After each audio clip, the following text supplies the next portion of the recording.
Hello everyone, welcome to What If Deku Was Mistreated by Everyone and Joins the Clan of the Goddesses movie. Before we start, please go support ancalagonintheblack for writing that awesome fanfic. This is the translated version I made. There will be some wrong he or she calling here because it's translated, so let me clear this. Deku is a male in this story. Chapter 1. In the world, people managed to develop something known as quirks, being that they came to live with the same thing, being that they had no more options than to get used to it. But the most important thing beyond that, it was known about the presence of the clan of the goddesses and demonic around the world. In a hospital, there was a young man with green hair like his family at the same time, being that they were excited. Izumi. I can't wait to know about my quirk, I really want to know it as soon as possible. Izuku. It's true, together we will be the strongest heroes in the world. Izumi. The weight is seriously killing me every time. Inko. Stop being like that or we won't know about your quirks. Izumi. But mom, I really want to know about my quirk, it's not a joke. Inko. I want you to stay calm anyway, you can't stay like that all the time. Izuku. Although we will soon be able to know about our quirk, there is no other choice. They saw a doctor enter the place, making the two children excited about such a thing. Doctor. Sorry for the delay, we had some problems. Inko. Not for nothing, but I would like to know about that if it is not a problem. Doctor. Well, someone was pretending to be a doctor, giving false reports. He was a villain, but it doesn't matter anymore. We were able to control things. Inko. Much better, I can't imagine what he would have said to us. Doctor. In that case you are the Midoriya family if I'm not mistaken. Izumi. I would like to know about my quirk. Izuku. Wait, I want to know it the same way. Inko. I already told you to calm down. Doctor. Nothing is wrong, this kind of thing is normal, but I have bad news, your son Izuku does not have a quirk, he is quirkless.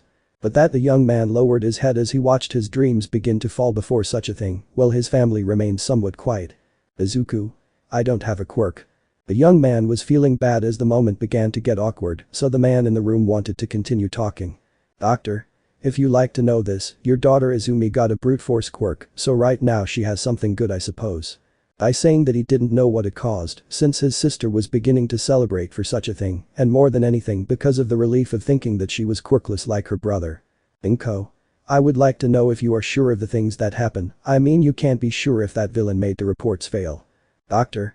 We did the tests again, but I'm afraid not, your son doesn't have a quirk, but well, somewhere else you can gather things so you can have the reports on your daughter's quirk.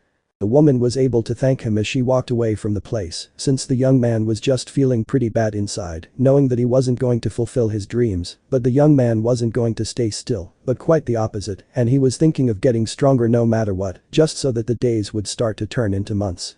Right now, Izumi was just gathering some things while she was calm so she could sit down and eat breakfast. Inko. Well Izumi, it seems that your father is going to come early today, I suppose he will be able to help you with your training. Izumi. That's great, I wish you would teach me how to become stronger, I really can't wait. Inko. But first you have to do something, you have to feed him. Izumi. But mom, I don't want to go do that. Inko. Are you still afraid of him? Izumi. It's not that guy disgusts me. Inko. Then I'll go with you. She said this as she stood up to walk with her daughter through the backyard to a shed, where when they entered they saw a young man tied up with some wounds on his body, only to come closer little by little, while he barely managed to look at her. Izuku. It seems that they finally bring food, even if it's just a little. Inko. I don't think you care, you really disgust me, you miserable insect, not even your sister wants to get close to you. Izumi. You're just scum, and I'm sure that if you dare come close to me and touch me, then I'll end up infected by your being. Izuku. Do you really believe that? Do you really still live in a fantasy world believing that you are the best of all, but they only use you to look better? Izumi. And what makes you think that? Izuku. Well, I can show you the true colors of the people you live with, starting with the one you call mother. Inko. I would like to see that you are capable of that. They saw how the young man took the food that was rotten, and the flies around him came to demonstrate the same thing, only for him to end up throwing it at the woman's face, causing her to step back a little at this, surprising his sister with that behavior of the young man despite his injuries. He was capable of challenging her without thinking twice, only for when the woman looked at the young man. She kicked him, causing him to end up on the floor. Izuku. Now you see. This is his true nature, his true being. But that he began to be trampled by the woman who was quite angry. Inko. Damn scum, you disgust me so much that you actually dared to throw that in my face. The woman was just trying to cause as much damage as possible until her foot was grabbed by the young man, causing her to look at this and begin trying to remove that same hand. Izuku, do you really think you can hurt me more? I literally have nothing to live for, and that means you have no way to hurt me. Inko. Let go of my foot now, you damn monster. Before he could continue to exert more force, the young man ended up receiving a blow to the face from a muscular, blonde man who had a smile on his face. All Might. Are you okay, love? Inko. Yes, that thing wanted to take shape so it could hurt me. With his words, the man looked angrily at the young man as he kicked him, causing him to spit blood as he stared at him with clear hatred in his being. All Might. You miserable scum, you truly disgust me, and if you try to touch my family, then I will kill you if you do it again. Inko. I'd better take my daughter so she doesn't see this. All Might.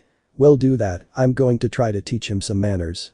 The woman just walked away while the man looked at the young man as he continued to hit the young man hard, showing no mercy and leaving him on the floor bleeding, and when he finished he only left a young man on the floor bleeding who was able to say a few words. Izuku. Wow, your nature really is disgusting and a liar. All Might. What are you talking about? Izuku. Isn't it obvious? You torture me, you hurt me, or that's what you're supposed to do, thinking that you're really doing good, but while you give a smile to everyone, clear reasons why you're number one, you keep pretending even with your own family, but now I see the truth with me, you show your true self, a man who hates quirkless. I even think that if all the quirkless that you didn't save really isn't about it because you let them die as if they were nothing. With his questions he only managed to anger the man who lunged at him to grab him by the face while he went to pick him up. All Might. What makes you think you really know me? You don't know anything about me, but you think you're the best, but you're just trash. Izuku. Look at your hands and think for a moment, you hit a person who has your own blood, you hit a person who you think is actually scum, but that same scum has your blood. I am your son, even though you killed me in the process, and I would like to know if anyone else saw the same thing. He said it so that the man would see his hands covered in the young man's blood, making him think about this very thing, because the young man was telling the truth, the man was hitting his own son, his own blood, but he shook his head, getting those thoughts out of his being, as he threw the young man to the floor. All Might. You're just trying to get into my mind, quite clever, but I'm smarter than you think, I'm not a simple bag of muscles or a sack of bones like you see all the time, I really feel sorry for you. He said this as he kicked him hard, causing him to spit blood while holding his stomach. The man then left to leave the young man on the floor as if nothing had happened, closing the door. The young man just leaned against the wall while holding his stomach, a little in pain, as he had made a wound from which he was bleeding. Izuku. Wow, this looks bad, I guess this isn't going to be anything good. He said this while looking at his wounds and thinking until he saw a light in front of him, while a female voice began to make itself felt, quite reassuring. Woman. Poor boy, I better help you with this problem. He saw the woman come out of the light and she had white wings like those of a bird, 5 on each side, a snow-white dress with gold edges and bare shoulders like the neckline, white sleeves with gloves of the same color, and a light on her head, preventing her face from being seen. Despite not seeing her, he felt like that presence was not going to hurt him, but was going to protect him at all costs without knowing why. Chapter 2. The young man with green hair could not understand what was happening. A woman of great beauty had just appeared in front of him with an aura that calmed him down and made him think that the woman was truly going to be able to protect him at all costs, something he could not understand until she was able to get closer and with one hand began to caress his face, causing his wounds to finally heal. Surprising him with such a thing. Izuku. What happened to me? Woman. Well, I want to help you, and the best thing is to start with your wounds, they look pretty ugly to be honest. Izuku. I don't understand, I'm supposed to be quirkless, something that everyone hates. Woman. Well, not everyone hates, I'm showing you right now that I'm helping you. Izuku. I can't understand it, it really doesn't make sense to me why he wants to help me like that. Woman. Well, I would like to help you with something special, but first let me introduce myself. I am the leader of the goddess clan, the supreme deity himself. The young man, like every boy, heard about that clan where all the light is represented, the one leading them being the supreme deity, a being of pure power. Izuku. I don't understand why a being like you is in a place like this, I'm just someone that no one wants to help. Supreme deity. It is true, many may think the same thing, but you are just someone I am looking for, and I suppose I must explain some things to you first for that very reason. Izuku. I guess so, I think it's best if you can explain this to me. Supreme deity. Well, it turns out that as you know, the goddess clan protects the light itself, demonstrating our purity and why we are the goddess clan, one of the most powerful clans, while the demonic clan represents all pure darkness, an ancient and pure evil in every sense. Izuku. So in a nutshell he only came for that very reason, but I can't understand why he wants to help me with this problem I have. Supreme Deity. Well, I want to help you because a long time ago I wanted to get into a relationship with my daughter Elizabeth, a pretty good young woman, but I was a bad mother by getting involved because she fell in love with a demon. I thought that was the worst thing, but in the end I was wrong. I was the real demon by getting involved and making her suffer for years. Izuku. I can't understand what it has to do with me, to be honest. Supreme Deity. Well, that's what I'm getting at. At one point I killed her boyfriend. His name was Meliodas, the son of the Demon King, the leader of the demon clan. Because of that my daughter turned against me, and she and some people joined the demonic clan, causing the Demon King to end up transforming into her father, since he took all his goddess blood and changed it for a demonic one. Izuku. So you mean you no longer have a daughter with you if I'm not mistaken? Supreme Deity. It's true, for years I was struggling with being a bad mother, knowing that it is impossible to have my daughter back, but well, I had no choice but to think about a small detail, and that is the feeling of taking care of a person. Having a child again, I want to feel it again, knowing that I have someone who can be with me when I need it, and that is why I was searching, and when I saw you, I was sure that you really are the right person to be my new child. Izuku. So he says he wants me to be his new son, a human without a quirk, someone who has simply succumbed to society without a second thought. Supreme Deity. Exactly, despite all that I want you to be my son, although without a doubt I believe one very important thing, and it deals with an important subject with you, is that I am going to transform you, and you will be of the clan of the goddesses, therefore you will stop being a human. Izuku. In short, I will never be able to be a human again, I will be from the goddess clan, which means having wings like you among other things. Supreme Deity. Yes, although you already heard that because of my own fault I made my daughter, well, no longer be my daughter, therefore I do not have an inheritance because of who I am and how I let you choose. In that case I can allow you to refuse to have me as a mother. The young man was thinking about this very thing because not only does he have the opportunity to be free, to have power, he put those thoughts aside just to have something in mind, and that was that he was going to be able to have a mother at the end of all this. The young man was going to have the opportunity to be a boy with a real mother. Izuku. To be honest, I recently realized that the love my real mother gave me was actually fake, so I could never feel that love, and to be honest, I would like to have the opportunity to have a mother, so I would like to be one. Supreme Deity. Do you really accept? I say that despite knowing how I am, sometimes you really want to have me as your mother. Izuku. To be honest, I never had a mother, so I would like to have one at least once, so if it's not a problem, I want to be your son. But that the woman had a smile, although it was not noticeable due to the light emanating from her face, and she went to hug the young man, while a slight light began to break the chains that had her body, freeing her, making her feel for the first time the true love of a mother in her body to reciprocate the hug. Supreme Deity. You don't know how happy this truly makes me, I'm glad to know that we're going to be able to be together. Izuku. But I don't understand the same thing. You accept me without knowing that in truth I don't do it for benefits. I mean, I can have money, fame, power and more things with you if I use you, but I don't understand why it is that you accept me without thinking twice. Supreme Deity. I imagined that you were going to say the same thing, therefore I was thinking about something very important, and that is that I can read people's minds, therefore I know very well that you were thinking more about being able to have a mother than about that. For some reason I want to choose you because you are truly a young man who prefers me as a true mother. Izuku. And when are we leaving? The truth is that I don't like this place at all, I don't want to stay in this part. Supreme Deity. Well, we'll go right now. I don't plan on leaving you in this place that's so bad for you.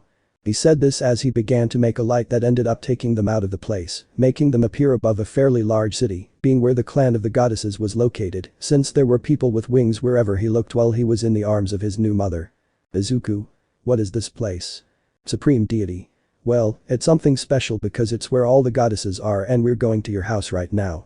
But that he saw in front of him a huge castle where when the light came on the young man ended up changing, while his new mother began to lift him up so she could lay him down on his bed. Izuku. Not for nothing but I would like to know when I will have my wings. Supreme Deity. There's no need for you to act like that, they'll be out soon, you just have to rest, and your blood will change little by little, so you can end up being part of the goddess clan. Izuku. So my appearance is going to change. The woman began to smile as she began to stroke the young man's head, staring into his jade eyes. Supreme Deity. Yes, you will be able to change soon, you just have to sleep a little, so that your body can get used to the changes that will happen in your body, nothing more than that. Izuku. Then I'm going to change, I'm really starting to get excited about this, I can't wait to be part of the clan, to be someone who can have this opportunity to be your son. Supreme Deity. It is true, and as my son you will be able to be the next to lead the clan of the goddesses. We just have to wait for the moment when all that can happen. In the meantime, rest, son, you must restore your strength." She said this as she moved to give him a kiss on the forehead, making him calm down as he settled down on the bed to start sleeping, because it had been a while since he had been able to rest in a place as comfortable as a bed, although this one was more comfortable than the one he had before. In another part of the shed, it was beginning to be opened by a green-haired girl with an annoyed look, holding more old food in her hands. "Inko. Damn quirkless, I brought you more food, but you better not try to throw it in my face, or I'll kill you this time." When she entered, she only saw, horrified, how the chains were in pieces while a mark on the floor, as if it were some kind of burn, was present, causing her to drop the plate, letting it fall to the floor as it began to break, and she began to run towards the house where her husband was quite calm. "All Might. Hey, we have to think of the next way to torture him." "Inko. We can't do that, we're in trouble." "All Might. What are you talking about?" "Inko. He's not in the shed, he escaped or someone helped him escape." "All Might. How?" "Inko. Seriously, it's not in that part." The man went to that part to see that the young man was not really there, making him end up regretting this very thing. "All Might. Where did he go?" "Inko.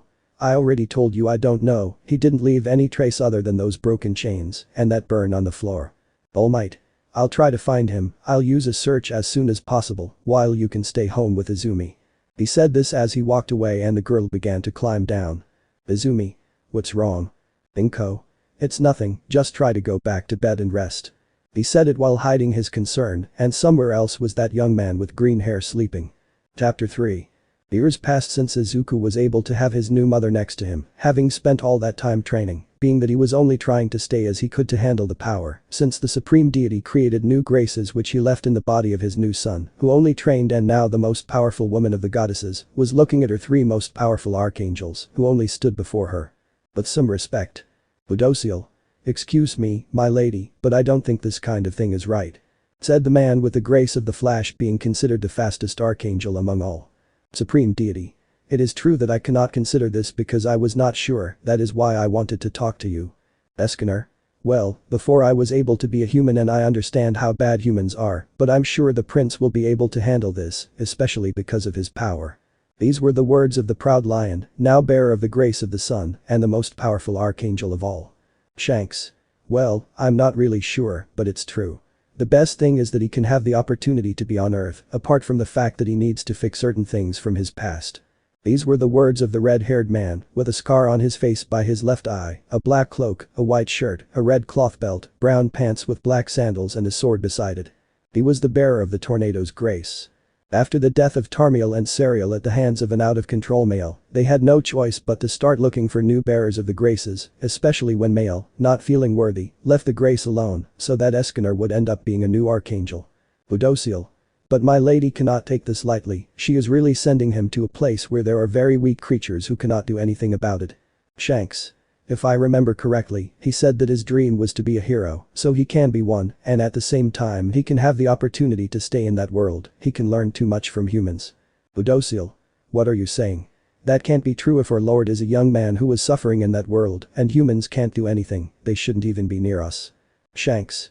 "Maybe it's true, but before he was human like Eskener, I suppose he has the possibility of being able to have this same thing." Eskener. "It's true, he can learn a lot of things, so I say he can go." Udosiel.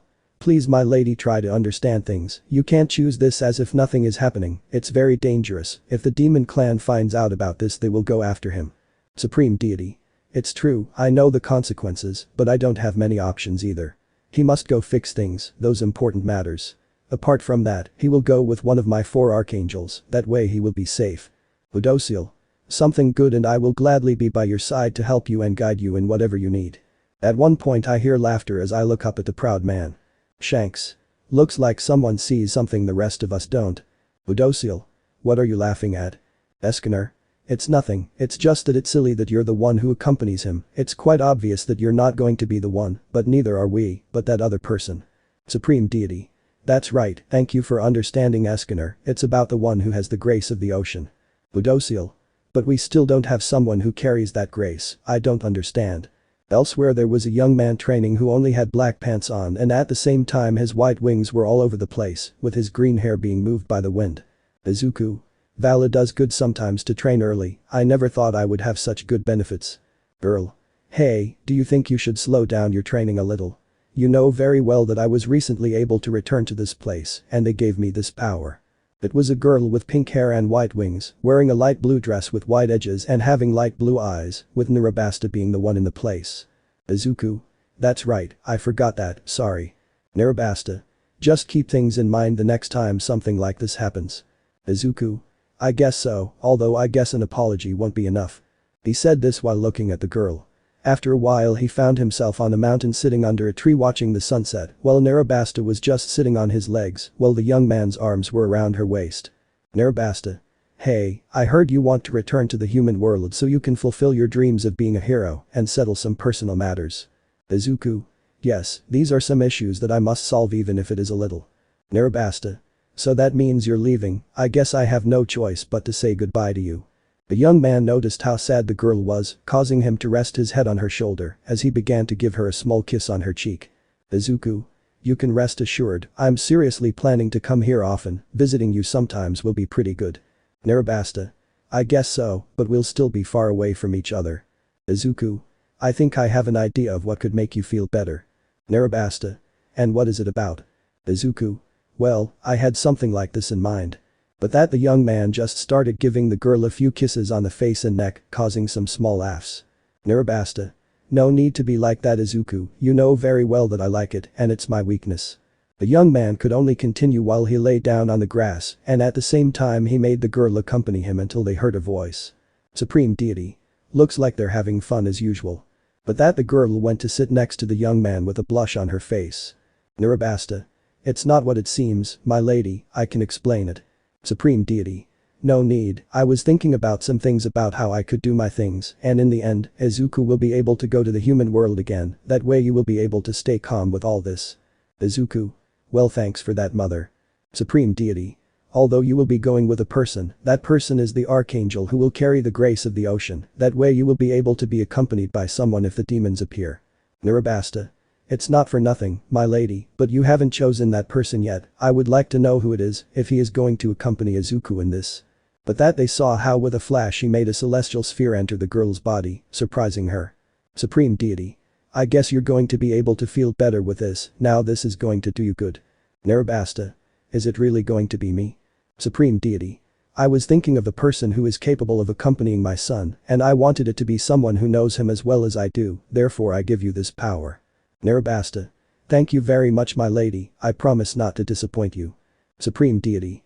Well, I guess we can start with this right now, just try to stay well for now. Izuku. Sounds good to me, I'll go get things ready so I can leave. Narabasta. That's right, I'll do the same. Supreme Deity. Sounds fine to me, I'll take care of arranging some things first. He said this as he began to leave the place and in another place was the director of the UA, seeing some things being that he was only trying to integrate the students, but at one moment he saw how a glow appeared in front of him, from which that woman of great beauty ended up emerging alerting the director. Nezu. Who are you? Supreme Deity.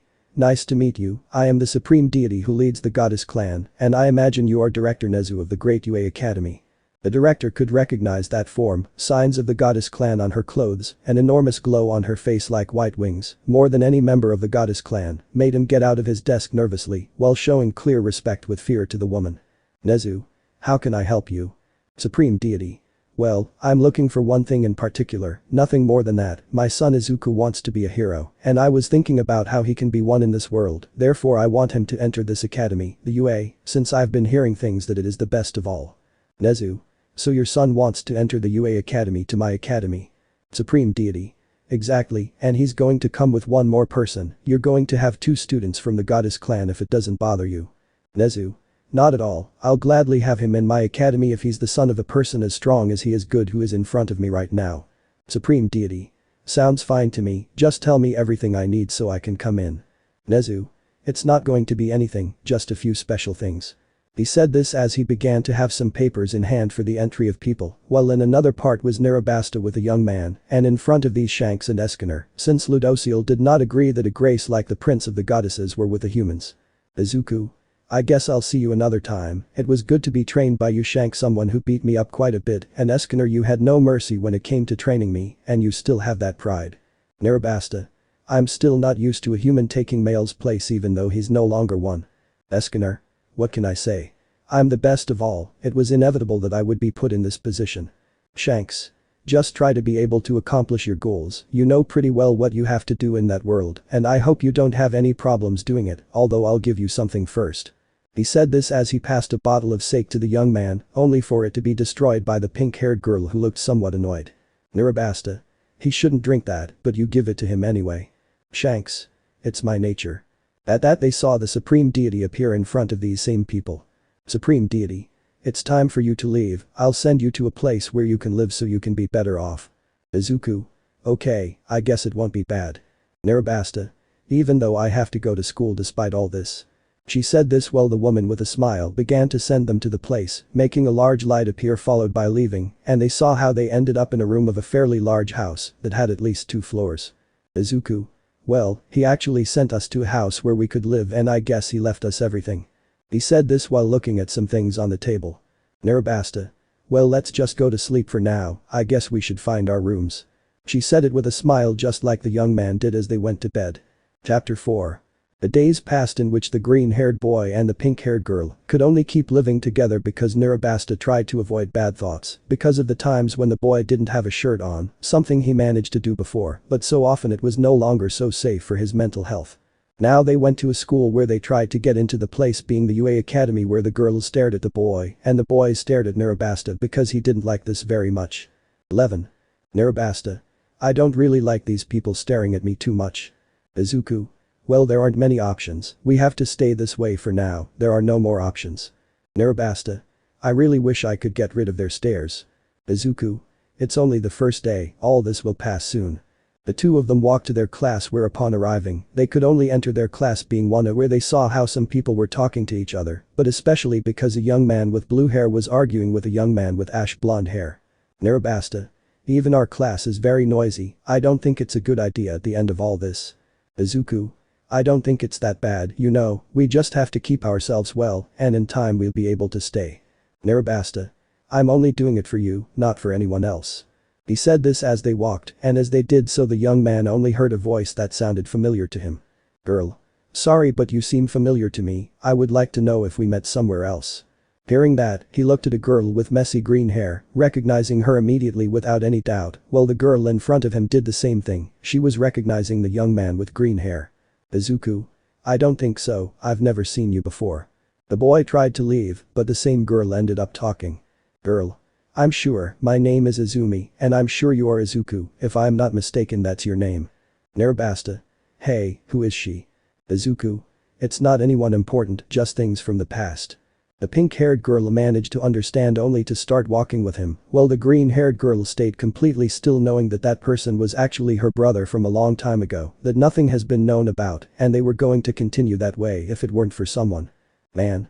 Hello everyone, it's a pleasure, I'm Izawa-sensei or Mama Caterpillar whatever you want to call me, but more importantly I know it's sudden, but I need you to put this on.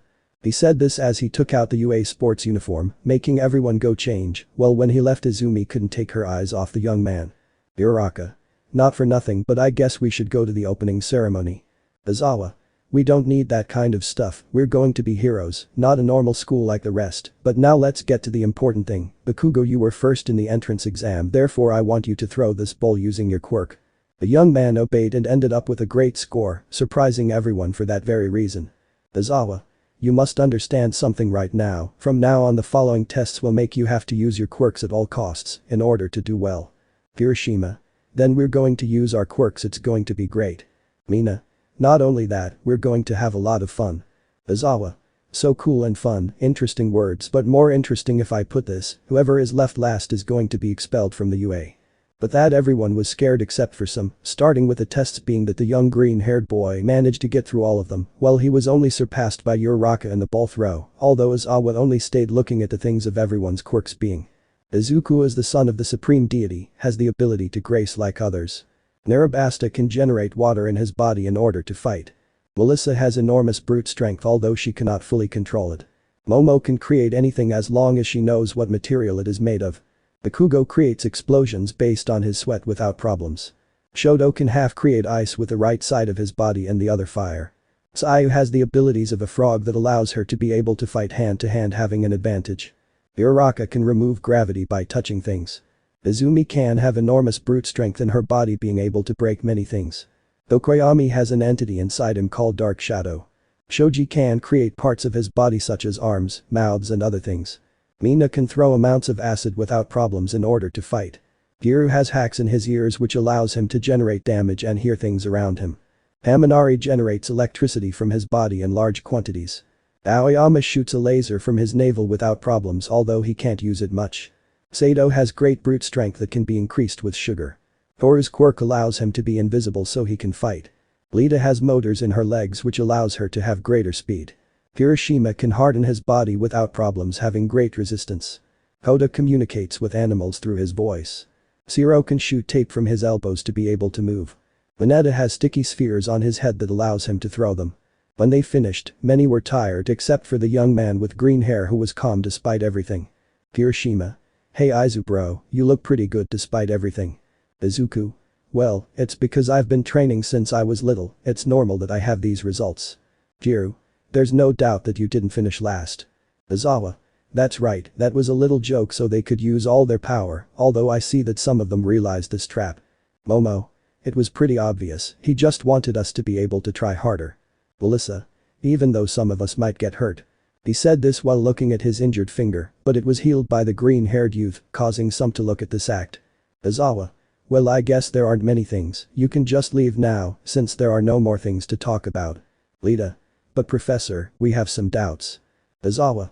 As I said, there's nothing else, now everyone can go since classes are over. They watched as he put on his sleeping bag as he rolled out of the place so everyone could start leaving. Although Izumi wanted to talk to her brother, she couldn't because he left earlier than expected since he arrived home with Narabasta, who had some things on his mind. Narabasta. I know you don't like anything about your past, but I think you have to face your past, you can't run all the time. Izuku. I know, I just don't like seeing his face again. Narabasta. You can rest easy, I am here to help you. He said this while hugging the young man, who smiled at this until he began to feel something. Izuku. I feel a demonic presence nearby, it seems like there are demons coming towards us. Narabasta. Then let me accompany you. Izuku. Okay, but I want you to stay behind me. He said this as he began to fly alongside the girl, staying there for a few moments until they stopped, the young man being serious about the person in front of him, while Narabasta just looked at this in surprise. Narabasta. It's really her, I wasn't expecting this. Izuku. Wow, the former goddess Elizabeth, who is now a pure blood demon and not like male was before, is interesting. He said this while looking at Elizabeth, who had an outfit quite similar to Meliodas, being black with white edges and iron boots, as well as black pants and a fairly large demonic mark on her forehead.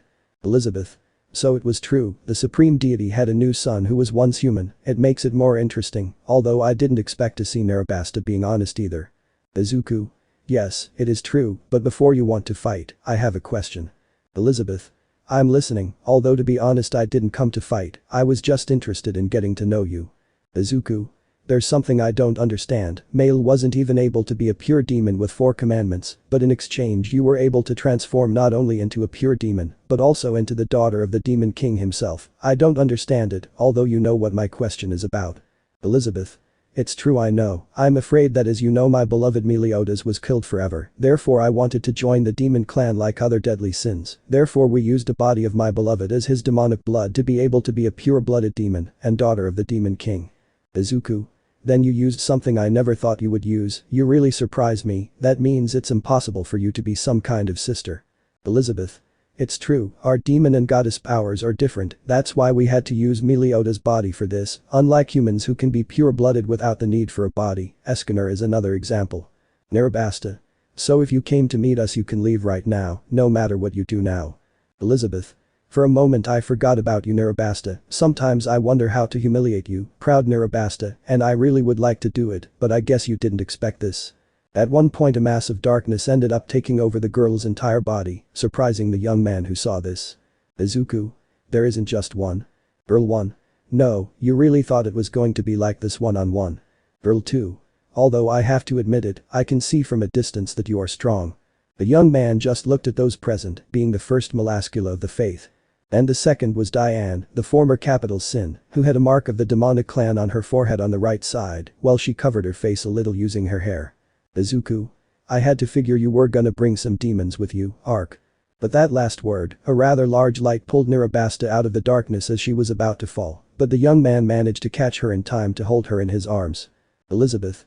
I guess she shouldn't be here, to be honest she should go back where she came from. Nirabasta. Don't get too worked up just because you managed to take me by surprise. Diane. Interesting, I never expected something like this, but well, I don't think it matters much to be honest. Izuku. I guess they didn't come to talk much in the end. Melascula. To be honest, we just want to see a little of your potential, and to be honest, not many goddesses can remove the darkness from a body so easily. Elizabeth. That's true, you only make things more interesting if you don't know it. Izuku. So if you really want to talk to me you already did it as well as recognize me, I advise you to be careful the next time we meet because I don't plan to have any mercy on you, I even plan to attack you if necessary. Diane. Well, to be honest, if you don't mind, you're a little interesting, maybe the same thing will happen to Elizabeth. Izuku. What are you talking about? Melascula. You might fall in love with a demon, one of us, so we can have lots of children, although I have my doubts about how much you can do with your body. I'm sure of that and I have no doubts. She said it with a smile, while the young man just remained attentive to whatever they tried to do. Nirabasta. Don't think that you can do something like that, you must stay away from him at all times, no matter how or when, I won't let you do anything to him. Izuku. It's better that we go, for the moment we won't fight, and I hope it will never be necessary if you want to stay alive for the moment. Elizabeth. What arrogance you have. Izuku. That's because I went through certain things that you don't know about. He said this as he began to leave the place with Nirabasta in his arms, and the demons only kept a smile for this very reason for seeing the young man for such a thing. Chapter 5. A little time passed since the green-haired young man and Nirabasta were at UA, although they were attentive to any demonic presence, although they did not feel anything, something that worried them since they were in their class finishing with present mix, leaving them in a free-hour class. Kirishima. Hey Izu bro, I have a question. Izuku. Yes, I can hear. Kirishima. Well, I would like to know about your quirk. During Izawa's test, I noticed that you have great strength and speed. Izuku. Well about that, I can say that I am a member of the goddess clan, therefore I do not have a quirk. With his words everyone looked at the young man somewhat surprised because in the end some heard of the clan of the goddesses, but never saw a member of it. Haminari. Then how can we believe you? But that same word, they saw how he began to take out some white wings from his back, making it clear that he truly belongs to that clan. Izuku. Like me, Nirabasta is another member of the goddess clan. Mina. That's great but we have some doubts. Nirabasta. Like which ones? Melissa. Well, I've heard a lot about the goddess clan, but I'd like to know some things like their positions of power and that. Izuku. Well, they are all the same, although the four archangels are all the same, above them is the prince of the goddesses, the son of the supreme deity, and at the same time she is the one who leads the entire clan of goddesses. Haminari. That means you can take us to where that clan is. Momo. In fact, it is assumed that only the permission of the supreme deity or his son or daughter can give that permission. Nirabasta. They are lucky and quite lucky because Izuku is the son of the supreme deity. With his words some were surprised by how the young man surprised everyone more and they were going to talk if it weren't for All Might who ended up entering. All Might. Everyone listen, you're going to have classes with me, therefore I need you to put on the hero costumes that UA made as requested. The man at times couldn't help but look at Izuku, causing him to freeze, but he had to leave the place just so everyone could go change, and when he left Izuku had his white wings in front of everyone, while he had golden bracelets like a white sleeveless shirt, revealing his body like white pants with golden iron boots, causing some boys to become envious of his body. Kirishima. Hey, did you really train since you were little? Izuku. Yes, I was doing that same thing with the archangels of the place. Sato. They must be pretty strong. All Might. Excuse me, but I need you to come and meet the other classmates who are present. But that everyone looked although Izuku and Nirabasta were surprised to see that they were the same demons as before. Elizabeth. Hi, my name is Elizabeth and this is Melascula like Diane, I hope we can get along a little. Izuku. I didn't expect you in this place. Momo. Do you even know them? Nirabasta. They are from the demon clan, we saw them recently. But that the brunette looked at the girls until they were interrupted by the teacher. All Might. Now let's go with the test, you are going to have to form groups of 2 heroes against the villains will leave a bomb in the building, which if it finishes its countdown, they win as if they manage to finish off the heroes before time, but if the heroes manage to touch the bomb, then they will be able to win. Lita. How will the groups be formed? All Might. It will be done through a machine. In this way they began to see the teams making them end up staying in their teams being A. Consisting of Izumi and Uraraka. B. Consisting of Shoji and Shoto. C. Consisting of Mineta and Momo. D. Consisting of Bakugo, Lita. E. Consisting of Mina and Aoyama. F. Consisting of Sato and Kota. G. Consisting of Jiro and Kaminari. H. Consisting of Tokoyami and Tsuyu. I. Consisting of Ejiro and Toru. J. Consisting of Kirishima and Shiro. K. Consisting of Elizabeth, Narabasta, Melascula. L. Consisting of Izuku, Diane, Melissa. Lita. It's not a big deal, Professor, but I would like to know why there are more students. All Might. That's because of something the director wants to try, but now more importantly, let's try to do things. In this way, Izumi and Uraraka's fight was like the original story, just like the rest, leaving the last two teams in confrontation since they were walking. Melissa. So what's the strategy? Diane. You're just a human, you won't be able to fight the demons or Narabasta. Izuku. That leaves me to face Elizabeth. I need Diane to take care of Narabasta and Melascula while Melissa tries to go for the bomb. Melissa. But I can do more than that actually. Diane. Honestly, there's not much you can do, we can only do one thing like this. In this way the test began with the group entering the building. While they walked they were attentive to any movement until at one point, Izuku took the two girls to get away from where they were, since the roof fell on that part, Elizabeth being the cause of this with a smile. Elizabeth. Wow, you guys are really good at dodging, but I'd like to see if you can fight. Izuku. You better go, I'll take care of her. The two girls began to pay attention as the white-haired girl looked on with a smile while holding a giant sword in her hand. Elizabeth. You're not going to be able to handle me, you better give up. Izuku. We'll see, cruel son. He said it while sending that attack against the demon, thinking that he was going to do something, but he heard the noise of a bell, followed by his attack coming back at him, only for him to end up barely dodging that attack that was twice as big, but he ended up receiving a kick in the back from Elizabeth, causing him to fall to the floor, so that as soon as he turned around in a flash of light he took out a long-handled sword with a light blue blade to collide against Elizabeth's, who had a smile. Elizabeth. You didn't think that by having Melioda's blood you would be able to have the same abilities, I guess you're going to be in trouble. Izuku. We'll see about that. She said this as they walked away only to start a sword fight where they clashed with each other, while in another room was Diane with her hammer, which she spun in front of Narabasta and Melascula, who got a smile from the demon. Narabasta. I don't like the idea of making Izuku lose, but as long as I can beat you up, I'll feel better. Diane. What a mouth of a goddess, I'd like to see what else it's good for. She said this while with one movement she made the earth go against her, only for them to end up dodging it, while the goddess created some water whips that she threw at Diane, who because of this, only ended up putting her hammer in front, causing him to end up tied up only for Melascula to try to attack her, but from one moment to another she was attacked by Melissa, who had One for All activated. Trying to harm the demon who put her darkness to protect herself, causing her to go against a wall. Melascula. Wow, it seems like someone has strength, it makes things more interesting. Melissa. Whether they are a demon or a goddess, I can prove that I can be useful.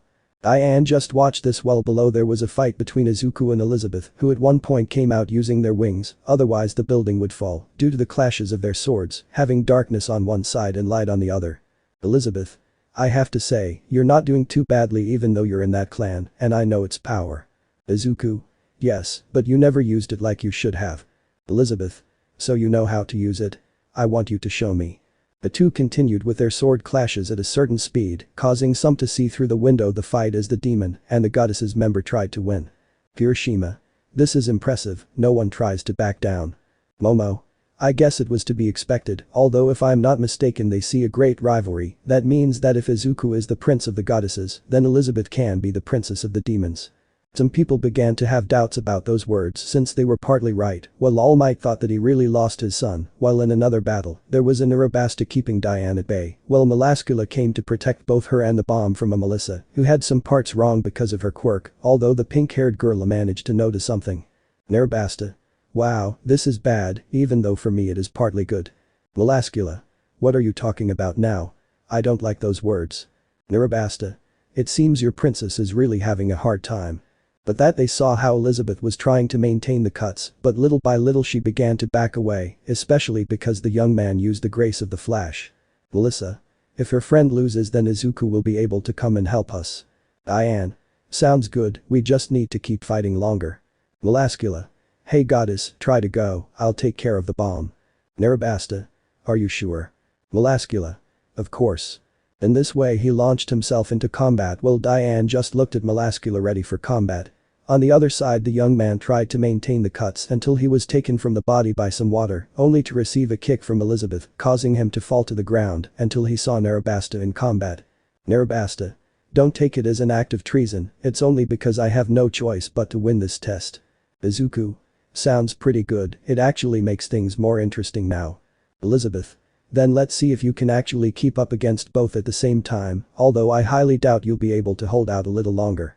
But that he launched himself against the young man to crash his sword against it, causing the ground to break only for Narabasta to appear next to him trying to attack him with some water, but the young man had to dodge it just to try to go to the sky, even though it was of little use since Elizabeth went against him to be able to give a direct hit, but Izuku himself took her by the arm to throw her against the ground with a few turns. Before such a thing one of his arms was taken by Narabasta while with the other he had no choice but to try to defend himself from Elizabeth's cuts, using his sword at all costs. Izuku. Things are really getting worse, I have more difficulties. Elizabeth. Then it is advisable that you give up. Izuku. I don't think so. He saw how a large amount of light began to come out of his sword, causing him to move away a little, being noticed by Narabasta who launched himself against him to grab him by the back, something that Elizabeth took advantage of to get on top of him, ready to be able to directly hit a sphere of darkness, but they heard something. All might. The test is over, the heroes win. But that they saw how Melascula was caught in Melissa's grip and Diane touched the bomb that had 7 seconds left to finish the countdown. Elizabeth. Boy, you narrowly escaped. Izuku. It seems so, although they never planned well and one important thing Narabasta. But that the girl only got nervous thinking that the young man was angry. Narabasta. If it's because I attacked you, I apologize, you know very well that it's the test and I had to do it. Izuku. That's not the point, it's something more important. Narabasta. What is it? Elizabeth. That's true, it doesn't seem like he's doing anything wrong. The demon and the goddess noticed a certain blush in the young man, confusing him even more. Izuku. Well, the test is over and you still have me, but even though you've soaked a large part of your body, I can still feel your breasts on my back that are squeezing. At that, the girl blushed quite a bit and released the young man while he was almost the same, and Elizabeth had a smile on her face because of something she was thinking. Chapter 6. At the UA they came to have some problems since they were entering the academy, despite the people being reporters who came to ask questions about All Might, something quite annoying, and to make matters worse little by little, the rumor was being made about the son of the supreme deity and the demon king his daughter were in the same academy being a worse thing. Haminari. Wow, there really is chaos outside the academy. Hiroshima. I guess the teacher isn't happy at all about what's happening.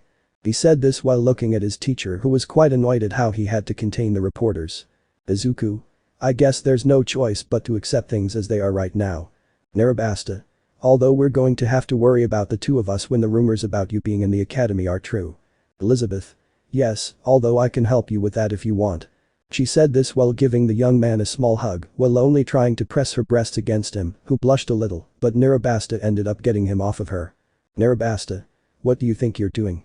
Elizabeth. Nothing special, I just managed to discover your little prince's weakness. The girl began to laugh a little while she kept in mind that part of Melioda's perversion ended up in his being making things easier for her. Narabasta. Well, don't ever do that again. Diane. Come on, I don't understand what's happening, you know, there's nothing wrong with it. Momo. Not for nothing but I can't understand one thing. Izuku. What's wrong? Momo. Well, as we see, there are a total of 3 demons while there are 2 of you, something I can't understand is why only 2 came, or is it because you didn't know about the demons? Narabasta. We didn't know anything to be honest, but it doesn't matter because soon I'm going to think of something about it to know what I can do with you 3. That only generated a doubt in the class, while his teacher began to enter the place quite tired from how he had to deal with the reporters. Izawa. Well, we might as well start class. Lita. Before you start, Professor, I have a question. Izawa. What's happening now? Lita.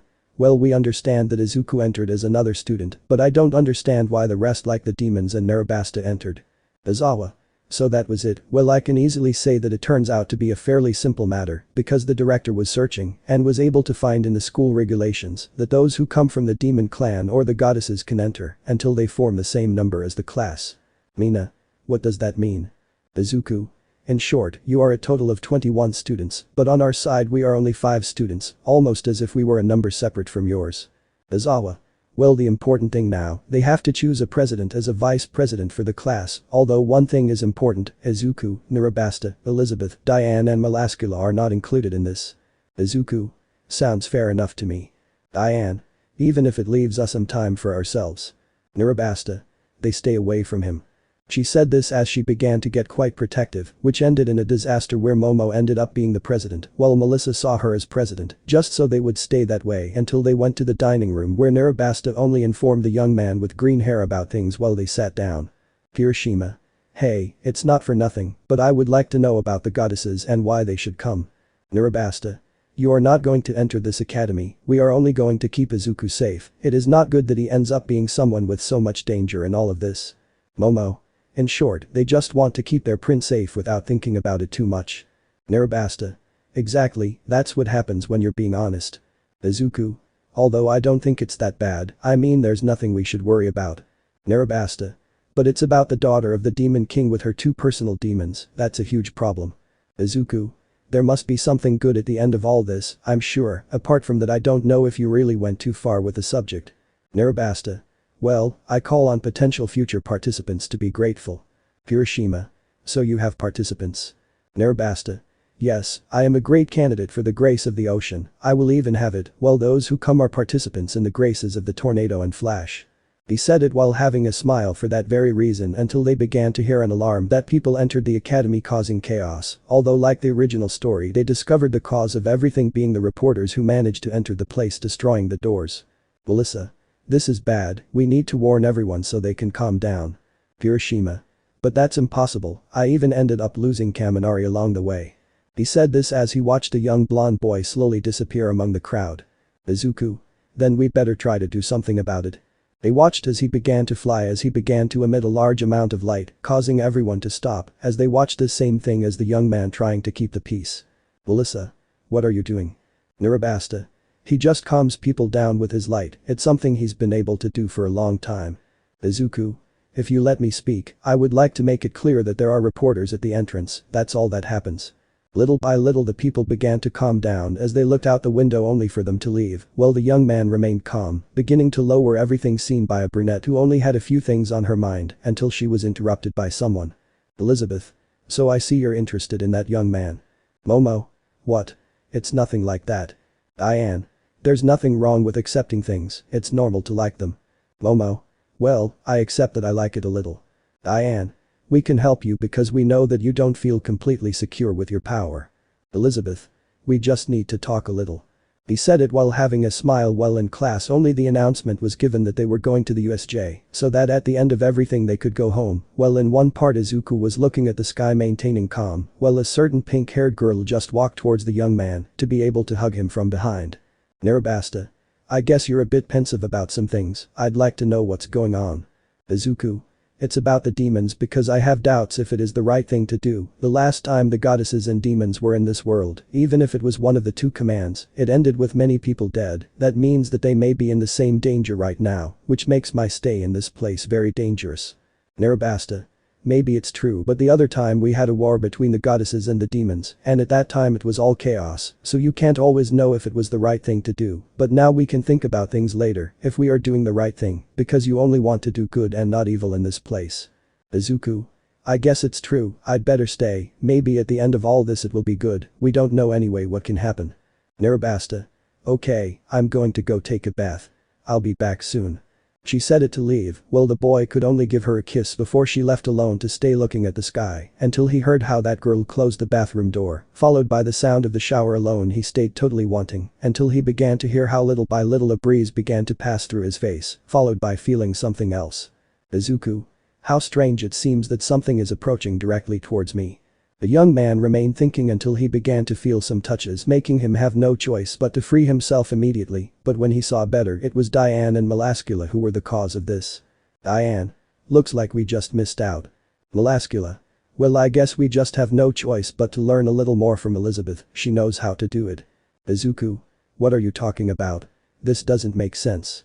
In a second he was thrown to the ground by a white-haired girl, Elizabeth being the one who had a smile. Elizabeth. I guess we can have a little more fun now. Izuku. What the hell is going on?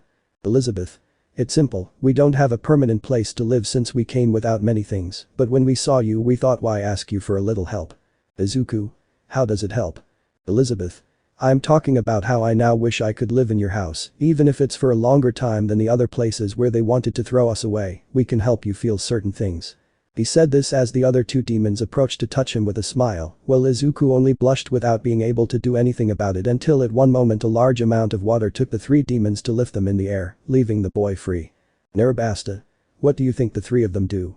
Melascula. I guess they found out about us. Diane. What do you think? Narabasta. Just say what you do in this place, nothing more than that. Elizabeth. Well, we can simply tell you that we were able to come so we could have a home to live in for a certain amount of time, nothing more than that. The others didn't take long to kick us out, we just want to have a place to sleep, apart from that we can't trust our other companions. I don't think they have much idea of how to deal with demons. Narabasta. Even though I don't like this, it does make some sense. Melascula. Let's just accept things as they are, let us live in your house. Narabasta. And let you have the opportunity to do something bad to my beloved. There is no way I will let you try to do something like that to him. Izuku. Don't worry, we can let them live for a certain amount of time, just for a while, even if it's a short time, we can do it anyway, there's no need for you to act so nice. He said this while just trying to give a little kiss to the pink-haired girl, who was able to calm down a little, until she looked somewhat upset at this same thing, especially because she was playing a little with her mouth and her hair. Narabasta. Don't do that anymore, you know very well that I can't do anything against you if you start playing with me like that, but well, if we don't have any other choice, then we'll let them stay for a certain amount of time. Izuku. You see. We can hold on fine for now, we just need to be able to stay like this for longer. Narabasta. I'll only let you stay if you agree to certain rules. Elizabeth. Listen, we have no problems. Narabasta. First, they will not touch the prince in such an inappropriate way. Second, they will not try to bring more demons home. Third, they will not take advantage of this or other things no matter what happens. And fourth, they will not do anything to be able to enter the world of the goddesses. Melascula. We're fine with that, but we heard that place is really boring anyway. Diane. I have no problem doing that. Elizabeth. I have no problem following those rules, although the first one may be somewhat difficult. Now we just need to be able to think about things later. Narabasta. I feel like I'm going to regret this very thing. Izuku. We just have to relax, nothing bad is going to happen. After a while they were asleep in bed, or well, almost asleep. Izuku. Are you okay? Narabasta. I'm just trying to rest despite the annoyances. The two were hugging each other, Narabasta on top of his green hair while Elizabeth was on top of her, on the right was Diane, and on the left was Melascula. The three demons were resting with the goddess who endured their touches. Chapter 7. Time passed where Narabasta only had to get used to the demons that were beginning to live in her house, as well as with Izuku being partly a nuisance to her who had no choice, but to accept the facts being that now they were going by bus to the USJ having no other choice. Melissa. Hey Izuku, I have some questions. Izuku. What's wrong? Melissa. Well, I don't understand about your power because being the son of the supreme deity, then you have a higher position than the rest, even that means that you are someone with enormous power. Izuku. Let's say that in part yes, being her son I have no choice but to represent all the light. Narabasta. And for that very reason I don't think it's a good idea for him to have such close contact with demons like them. Elizabeth. Hey, I think we should put our differences aside even if it's just a little. Momo. I don't really understand why they fight so much, because being contrary is something, but I don't think they can go that far. Elizabeth. Well, things are the way they are, they can't be changed. At one point they stopped only to end up leaving so they could enter the building and see its interior. Hiroshima. Wow, this place is really big. Izawa. That's pretty obvious, it's something we prepare at the academy as soon as possible. 13. So these are all the students, I guess I wasn't expecting something like this to be honest. Izawa. It's good to know that you are here, I suppose everyone must know. 13. Right now we will have to prepare some things. 13. In this place we do some things like preparing everything to be able to do rescues in case of accidents like natural ones. Now the important thing is that they can learn a lot from all this. At one point the lights began to fail until they exploded only for them to end up seeing how a portal began to appear, from which some villains began to emerge in the place only for the teachers to begin to worry. Hiroshima. Great, they even have their own villains. Izawa. No, they're real now. 13. Get the students out of this place, and I'll take care of the villains, and try to call for reinforcements. He said this as they began to run away from the place, as the students there were about to run, but were surrounded by Kurogiri who just looked at them. Kurogiri. Hello everyone, we are the League of Villains, and we came to kill All Might, but first I must move you from your place. Before he got closer he noticed that he couldn't touch them as a dome of wind began to make itself felt. Izuku. Sorry but you won't be able to touch us, this is a bit, impossible. But that he could only make the space increase, causing the villain to leave the place, while he went on to look at the battlefield where Aizawa was fighting against the villains, defeating them, but he managed to notice how at the same time, Aizawa was not going to be able to against some. Narabasta. What's going on? Izuku. He's not going to be able to defeat everyone, he needs help right now, hey, I need the help of some demons. Elizabeth. What's wrong? Izuku. Someone must be interfering with contact with the UA as much as possible, someone with an electricity quirk, I need you to take care of that, Narabasta possibly Aizawa ends up badly injured somewhere, I want you to be attentive to be able to help him. 13. Wait, you can't do that, you have to come with us now. Izuku. It's true, humans are forbidden to fight, but luckily I'm not. The young man began to go into battle while Aizawa was in trouble seeing how he was not going to be able to fight the thing that was in front of him, only for it to try to hit him, but at one point a lightning bolt ended up piercing his shoulder, causing him to turn around to end up with other bolts piercing his body and causing him to fall to the ground. Aizawa. What are you doing? Izuku. I think it's pretty obvious, I want to help you. At one point he saw how the Nomu began to launch itself against him, only for the young man to end up reciprocating with a blow, colliding with each other while maintaining the force, although the Nomu did not last long, since the young man managed to kick it, causing it to step back so that it would crash into a wall. Aizawa. Damn, I guess we're gonna fight together. Izuku.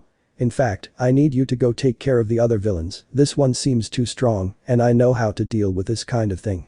Aizawa. As you wish. On the other hand, the villains only looked at the same thing. Tamura.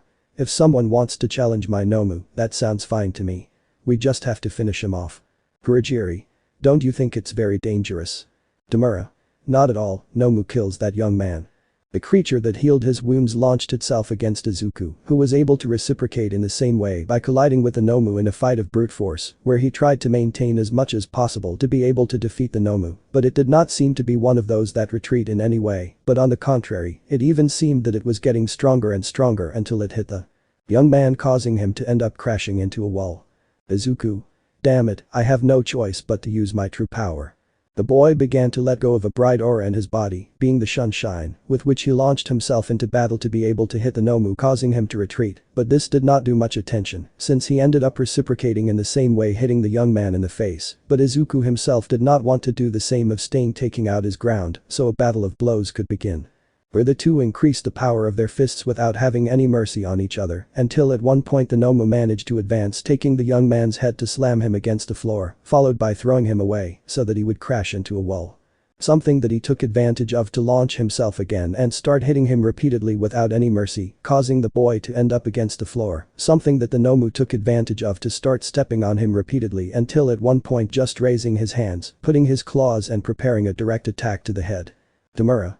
Just as I was thinking, he's going to die properly now. Kurogiri. Looks like I really underestimated you. The Nomu was about to attack, but at one point some dark flames attacked his back, causing him to scream in pain as he began to see the cause, Elizabeth being the one who did that. Elizabeth. You really need help with this kind of stuff, I can't believe you're going to lose to that thing. The Nomu was going to launch itself against him, but the young man grabbed him by the leg to lift him into the air, then slammed him against the ground and threw him far away. Izuku. Sorry but I guess taking short breaks isn't good. Elizabeth. Whatever, let's just try to finish that thing off once and for all before it strikes again. Izuku. That's true, I guess I have no choice but to continue fighting by your side. The two of them launched themselves at the same time, taking out their swords, and when the Nomu was about to attack, he only ended up with a cut on his chest in the shape of an X, only for him to turn around and be able to kick him, causing him to retreat, followed by forming a sphere of darkness and another of light that they launched against the being, hitting it head-on, causing a hole in its stomach through which it began to retreat and fall to the floor. Elizabeth. That thing is capable of healing its wounds. Izuku. And not only that, based on the damage he receives, the more hits he gets, the stronger he becomes. I suppose when they said they came to kill All Might they were referring specifically to that thing. Elizabeth. And to make matters worse they call him Nomu, but he is not capable of thinking for himself, he never fought in a way that he was thinking. Izuku. And the marks on his body don't look like they're from a battle, rather it seems like it's some kind of experiment, that thing. Elizabeth. It means we have the ability to destroy them without mercy. Izuku. Just try to be careful, remember that there are people in this place. Elizabeth. Yes, I have that in mind. The two of them launched themselves again against Anomu, who was beginning to get up and was about to attack Elizabeth when she was in front of him, but ended up being cut by Izuku, who launched a gust of wind, causing him to end up with a cut from the demon. Something that the young man took advantage of to pass in front of him and connect another blow that left a mark on his stomach so that he would spit blood as he retreated. Tamura. What the hell are they doing with my Nomu? Kurogiri. It seems that in the end we underestimated them. I had to think of them as natural enemies, that if they fight together they are undoubtedly very strong. Tamura. No one should care about that kind of thing, we must do something about it. Kurogiri. Now that you say it, it's true. We need to get in as soon as possible so we can keep the Nomu alive. They were thinking of getting in, but it was too late for the people who were going to attack them in the end. Elizabeth. I don't think you'll be fighting anymore, 1,000 divine cuts. He said this as his attack with the dark flames took the back of the Nomu, causing it to start letting out a roar of pain, something he thought was impossible on the villain side, but things did not end as a young man was in front of him. Izuku. Now go away, cruel son. When he threw the mini-sun it hit the Nomu directly, causing it to end up burning as it began to disappear little by little from the place, causing a huge explosion to barely leave a few pieces of the Nomu, which rebuilt its body as he went on to look at the young man and the demon that were shown above him. Elizabeth. Do you want to continue because we can do that? Izuku. Although it is not recommended for your health. The Nomu watched this until he fell unconscious to the floor, clearly defeated. Tamura. No, it's impossible, my Nomu ended up losing against them. Diane. Hey Elizabeth, we already took care of the person who was trying to block the signal. When he said that they saw how the heroes entered through the door, demonstrating that form in front of the villains who, not having the Nomu, were beginning to worry. Kurogiri. I guess a strategic retreat would be best. Tamura. Even though I don't like it, I have no choice but to accept things as they are. The two began to leave, being seen by Izuku, who immediately went towards them, and from one moment to the next he was in front of him, surprising Tamura with his speed, waiting for his end, but luckily he managed to leave while Izuku passed by, hitting the ground, which ended up breaking due to his own force. Izuku. Damn, I let it slip. The young man just looked at the villains like water, only for one movement to end up lifting the water that began to take all the villains as its prisoners, causing them to end up as prisoners of the green-haired young man. Elizabeth. Hey, don't do that, you'll get the best and a lot of enemies. Izuku. Hey, I'm just making things easier for everyone, I don't think you'll care much since we just fought together. Elizabeth. Yes, but that doesn't count. Now I want you to at least do what I ask and leave me some villains. Nezu. In fact, we'll take care of this now. With his words the young man began to leave all the villains in place just so they could start walking. Elizabeth. Damn, I couldn't have enough fun. Izuku. Well, I do. Nezu. Wait a moment, we need to talk to you two about some important things. Elizabeth. Now what did we do? Izuku. I think we just provoked something we didn't have to do. He said this as they looked at the director, who had a serious look, only for them to start walking alongside him, thinking about the things that were going to happen to them from now on. Chapter 8. The two were seen by the director, who was simply in his office, watching how the fight between that young man and the Nomu was, making it really something quite serious, but luckily no one had any idea that a boy was actually capable of doing this, so he stopped looking at him to look at the two who were together. Nezu. I see that you guys really are quite busy doing this kind of thing, apparently at least. Izuku. Was it wrong to be able to help them? Nezu. Not really, but it wasn't good to let you two take these kinds of risks either. Luckily you are members of the goddess and demon clan, so you won't suffer anything bad in return. Elizabeth. What do you mean by that kind of thing? Nezu. What I mean is, you guys aren't really in trouble. Izuku. Then I fail to understand, at least the reasons for summoning us directly to this place. Nezu. My reasons are simpler than you might think. What really happens with this kind of thing is that their parents are very important figures, and if they found out that their children were in such danger, then I'm really going to get into huge trouble with their families, to be honest, and I don't want the supreme deity or the demon king to really want to kill me. Izuku. I see, then it's really with this kind of thing that it happens this way. Nezu. Yes, now that you understand, I must ask you to at least stop doing this kind of things, because seriously, the last thing I want is to know that something happened to you without having anything to do about it. Elizabeth. Don't worry, I'll make sure it doesn't continue to happen like this. Nezu. Well, it was just a warning, nothing more than that. You can go back to your classes, but don't try to do anything about it.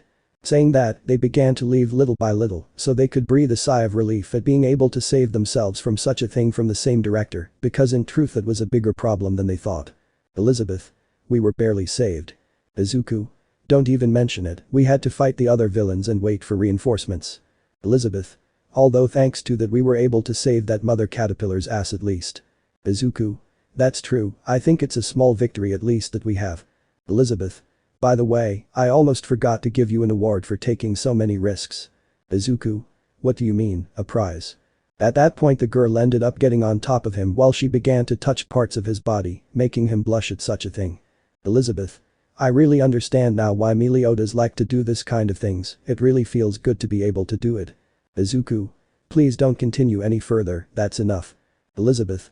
Of course not, it is an award, and awards must be accepted.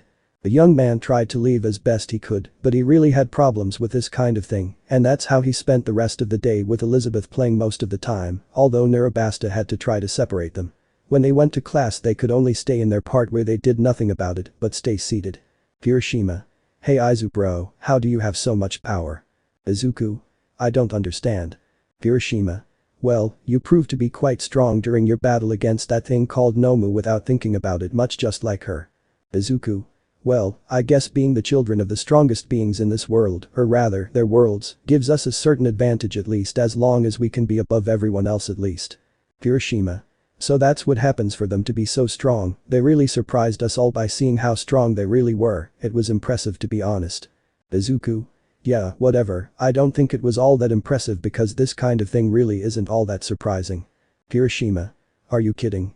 Those villains said that creature was the perfect machine to kill All Might, but they managed to defeat it, which makes it clear that they are very strong, no matter how much they try to deny it. Izuku. Come on, it can't be like that, All Might's old man could have defeated him at least a little. Haminari. Although that doesn't take away from the fact that you were actually able to keep up with that thing, you managed to maintain a fight on par without much trouble. Izuku. I guess it's true, well anyway I don't think it will be a big deal to be honest, really to be honest, it can't be something that is so surprising because in truth, it was just a fight nothing more than that. Elizabeth. And I'm not done with you yet. She said this as she threw herself at the young man so she could continue touching his entire body, but she was caught by Narabasta who left her on the chair without being able to do anything about it. Narabasta. I told you to control yourself, you're just not going to be able to do anything about this kind of thing at the very least. Elizabeth. You're really ruining everything that's really happening. Narabasta. I don't care, I have to keep you under control until the teacher arrives so he can keep us busy with something. Thanks to some higher power, his words were heard and Izawa entered with some bandages on his body, where he himself went to sit in front of everyone as if it were not of the greatest importance possible. Izawa. It seems that everyone is present, that's good because I need them for an important announcement. Diane. What can it become now? Melascula. I really don't know, but there must be something interesting going on to leave us all inside this place with so many doubts. Izawa. As you know, we recently received an attack from the League of Villains, but we will not let this kind of things affect us too much, that is why we will continue with our things like the sports festival to show that we are still a strong academy as it should be. Lita. But Professor, I don't think that's safe because of the attack we received recently, holding a celebration despite the attack we received as students inside the facility prepared for this type of thing. Izawa. That is known quite well and was taken into account by many, that is why we prepared for the professional heroes to take more action in the matter, therefore they will be watching. Another thing that they must take into account is that the sports festival is not only a means of fun, but rather they must take into account that it is a means where the parts of each of the professional heroes are going to be watching, therefore they simply must take into account things as they should be. That means in a few words that they must have the opportunity to have the internships with the professional heroes once the sports festival ends, therefore they must take it very seriously indeed. Izuku. Wow, this kind of thing is really going to be pretty interesting in the end. Kirishima. Don't even mention it, I'm planning on being able to show what we can really do there. Bakugo. Shut your mouths, you're all going to be defeated by me. Izawa. Another thing, they must have the opportunity to prepare in time, they have about 2 weeks of training that they can take to show what they are truly capable of doing, therefore their training begins now. He said this as he was going to sleep and everyone looked at this so they could stand up and leave. Kirishima. This festival is going to be very interesting. Izuku. I just hope we don't end up in too much trouble just yet. Sato. Don't even tell me. The class tried to leave, but when they opened the door they only saw the other classes. Haminari. Now what do they do? Bakugo. They try to keep an eye on the competition. Izuku. Excuse me everyone, but we want to leave, so please let us have a clear path. Monoma. So this is the so-called Class A, they don't seem the most impressive, but well, nothing can be done. We really ask that you be able to understand that you are going to be crushed by Class B. Izuku. Sorry, but I don't know you and it's best if you get out of my way. Monoma. I don't think that will happen because we really are. Before he could continue speaking, the boy was grabbed by the face by Elizabeth, who proceeded to throw him away. Elizabeth. I don't have much time for this kind of thing, if it doesn't go away then I'll take it away. In this way they began to walk where the other classes moved out of the girls' way, because they truly did not have the desire to end up being sent flying in the same way where they simply continued in this way until outside the facilities the young man began to hear something. Momo. Hey Izuku, can you come? We need you for something important. Melissa. It's not going to take long. Izuku. It's okay, if they say so. The young man began to follow them to an alley where upon entering he simply could not understand exactly what was happening until at one moment he began to feel how a certain mass of darkness began to take over his limbs, followed by some female hands began to touch him, apart from hearing some voices that he managed to recognize instantly. Velascula. Not bad, we really like this kind of thing. Diane. And it doesn't feel bad at all, really. Izuku. Now what do they do? Diane. Nothing, just doing something we've wanted to do for a long time, now you can do exactly the same thing. Saying that he saw how Melissa and Momo approached little by little to be able to touch him, surprising the young man who was about to say something, but was interrupted by a direct kiss from Diane, who had a smile that was of happiness with a mixture of lust completely. Diane. It doesn't feel bad at all, I plan to continue this way no matter what so that I can enjoy it a little more. Izuku. You're making a mistake by really doing this. Diane. Well, I'm not interested in that little mistake, as long as I can enjoy this kind of thing a little bit. Velascula. It's good to know that Elizabeth is entertaining Narabasta a bit so that she doesn't look for him. Melissa. But I saw that she went straight home, so I don't think I'm distracting her. Diane. What do you mean? Narabasta. What do you think you're doing?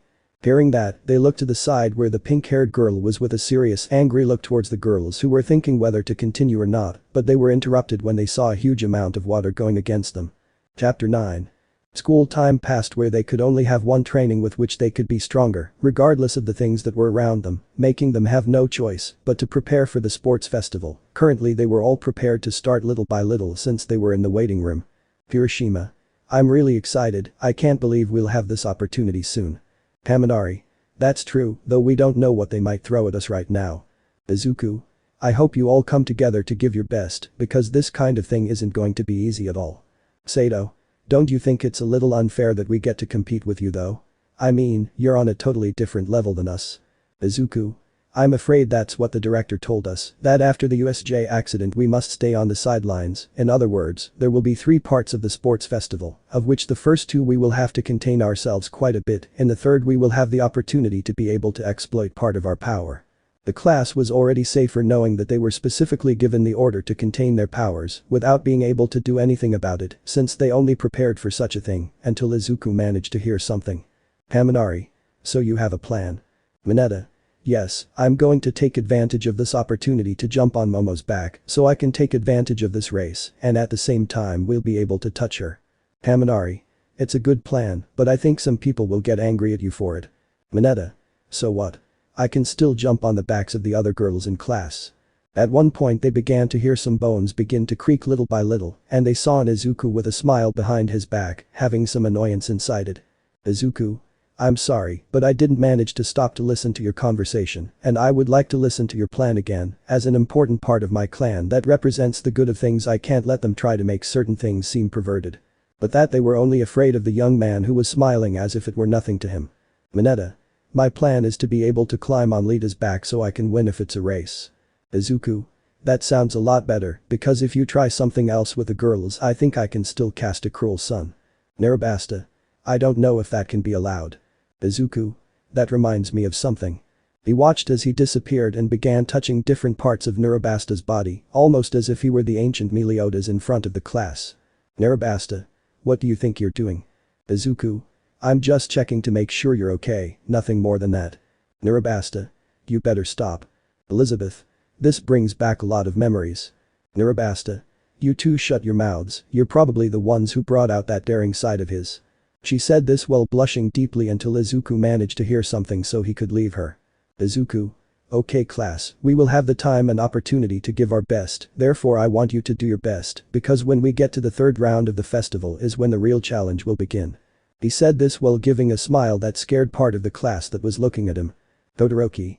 Wait a moment Izuku, I know that you are currently and possibly the strongest in the class, however I'm afraid I must do something. Izuku. What is it about Todoroki? You can tell me anything. Todoroki.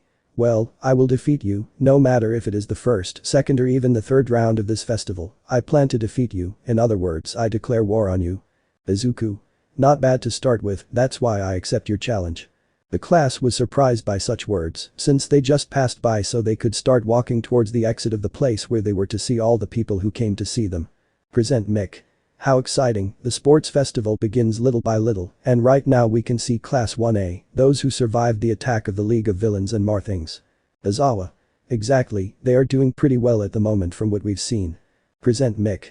And not only do we have the classes to demonstrate their abilities as powers, but we have more things like the presenter of this year's sports festival is the female heroine Midnight. He said this as the woman began to leave in the wake of her own smoke before the eyes of the people, making the men especially end up with a smile upon seeing her. Midnight.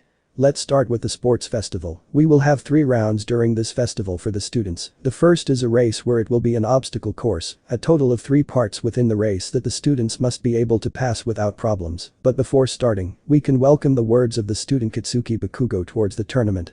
But that they saw how Bakugo began to go directly to the platform, saying the same words from his original story, only for them to end up preparing some things to be able to go to the part where they will run. Present Mick. What do you think about this matter Aizawa, since you were there during the attack on the USJ, we can easily say that you know well about the power as an ability of the students. Aizawa. Unfortunately I don't know about all of them, but I do know that some had to receive certain restrictions so that they did not release their full power. Present Mick. Some students are going to hold back, which definitely makes it even more exciting. He said it while they were looking at the starting track. As soon as they heard the shot, everyone started running, although unfortunately for almost everyone, Todoroki froze the entrance, passing before the rest, since they had no choice but to have some difficulties to start the race, except for those from the original story. Present Mick. What a great start, it seems he's not one to hold back because he's just starting out and he freezes everything in his path, he doesn't plan on letting anyone take first place. Aizawa. It's normal for him, he was always that way all the time. Present Mick. Then we can see how the race continues. Todoroki. With the entrance frozen, they're all going to have trouble getting through, this gives me the opportunity to take the lead so I can be in front of everyone. Izuku. Hello, you seem to be doing pretty well from the start. Todoroki. How is this possible? Elizabeth. Escaping from your ice is not as complicated as you think, even though we are prohibited from flying during this round, it does not mean that we use your ice to be able to jump with great force and reach you. Izuku. Although it must be said, you possess enormous power apparently, it's not bad at all. The Vicaler looked at such a thing surprised until Mineta passed between them to end up colliding with a 0-point robot, causing the rest to stop looking at how there were quite a few in his way. Izuku. Not bad, we're off to a pretty good start apparently. Elizabeth. They're just pieces of scrap, nothing more than that. By saying that they began to jump being Elizabeth leaving a trail of darkness, with Izuku one of light and on the part of Todoroki he began to create his ice, so that in this way they began to break each one a part of the robot, where they simply could not contain a part of power, managing to take quite an advantage during the race, like some members of the other classes like Kirishima with Tesu. Using his hardening, Bakugo with the explosions, Nirabasta passed his body in water to be able to pass being that way until they reached the next test being the cliff where they only began to use their quirks. On the part of Izuku and Elizabeth they managed to jump over the rock pillars, Diane only created a rock bridge so that when she passed she would knock it down. Todoroki did something similar with the ice so that in this way each one would take advantage in their own way being that in this way they continued with the step towards the third part of the race, where at one point Izuku and Elizabeth stopped immediately being something strange for Todoroki who did exactly the same. Todoroki. Now what happens to you two? Izuku. There's something strange on the floor, it looks like they set traps. Elizabeth. But we don't know what they could be. Present Mick. Looks like they noticed some gifts we left for them. Aizawa. Not only that, I can say with certainty that they have a good eye for knowing it, however they don't really know what it is about. Present Mick. This is going to be fun because it seems like one member of the class hasn't figured this out yet. He said this as they watched Alita running at full speed. Lita. In a race, it doesn't matter how strong you are, how flexible you are, or even other factors like skill, even battle power, but what matters is speed, and if none of us can fly, then I have every chance of being able to win. He said this as he ran past the three of them without giving much importance to their stopping, because when he stepped on a mound of dirt it ended up exploding, causing him to fly out of the area and return at the end of the second half. Izuku. Something was starting to seem strange to me. Elizabeth. They were just explosive mines that they put there to prevent us from making mistakes. Izuku. Yes, but I think you managed to see the same thing as me. Elizabeth. Yes, they have a pattern generated by different arenas, as long as we know about this pattern, they will not be able to do anything about it. But that they began to run through the area where they only dodged the mines without difficulties, although Todoroki did not like this, since he was beginning to see how that young man who declared war on him without the need to use all his power as abilities is still above him, making him only able to run towards him, creating his ice. Something that was noticed by Izuku, who barely managed to dodge it. Izuku. It seems you're not in the mood to play fair. Todoroki. I declared war on you a little while ago, and letting you win this race is letting you win a battle during this war. I don't plan on doing something like that. Elizabeth. Then I hope you both like second place, because I don't plan on staying to listen to it. But that he started running, making the rest do the same, starting to run, so that only people could see the ice, like the girl and the blonde, dodging every part of it. Present Mick. How exciting, it seems they don't plan on holding back a bit. Izawa.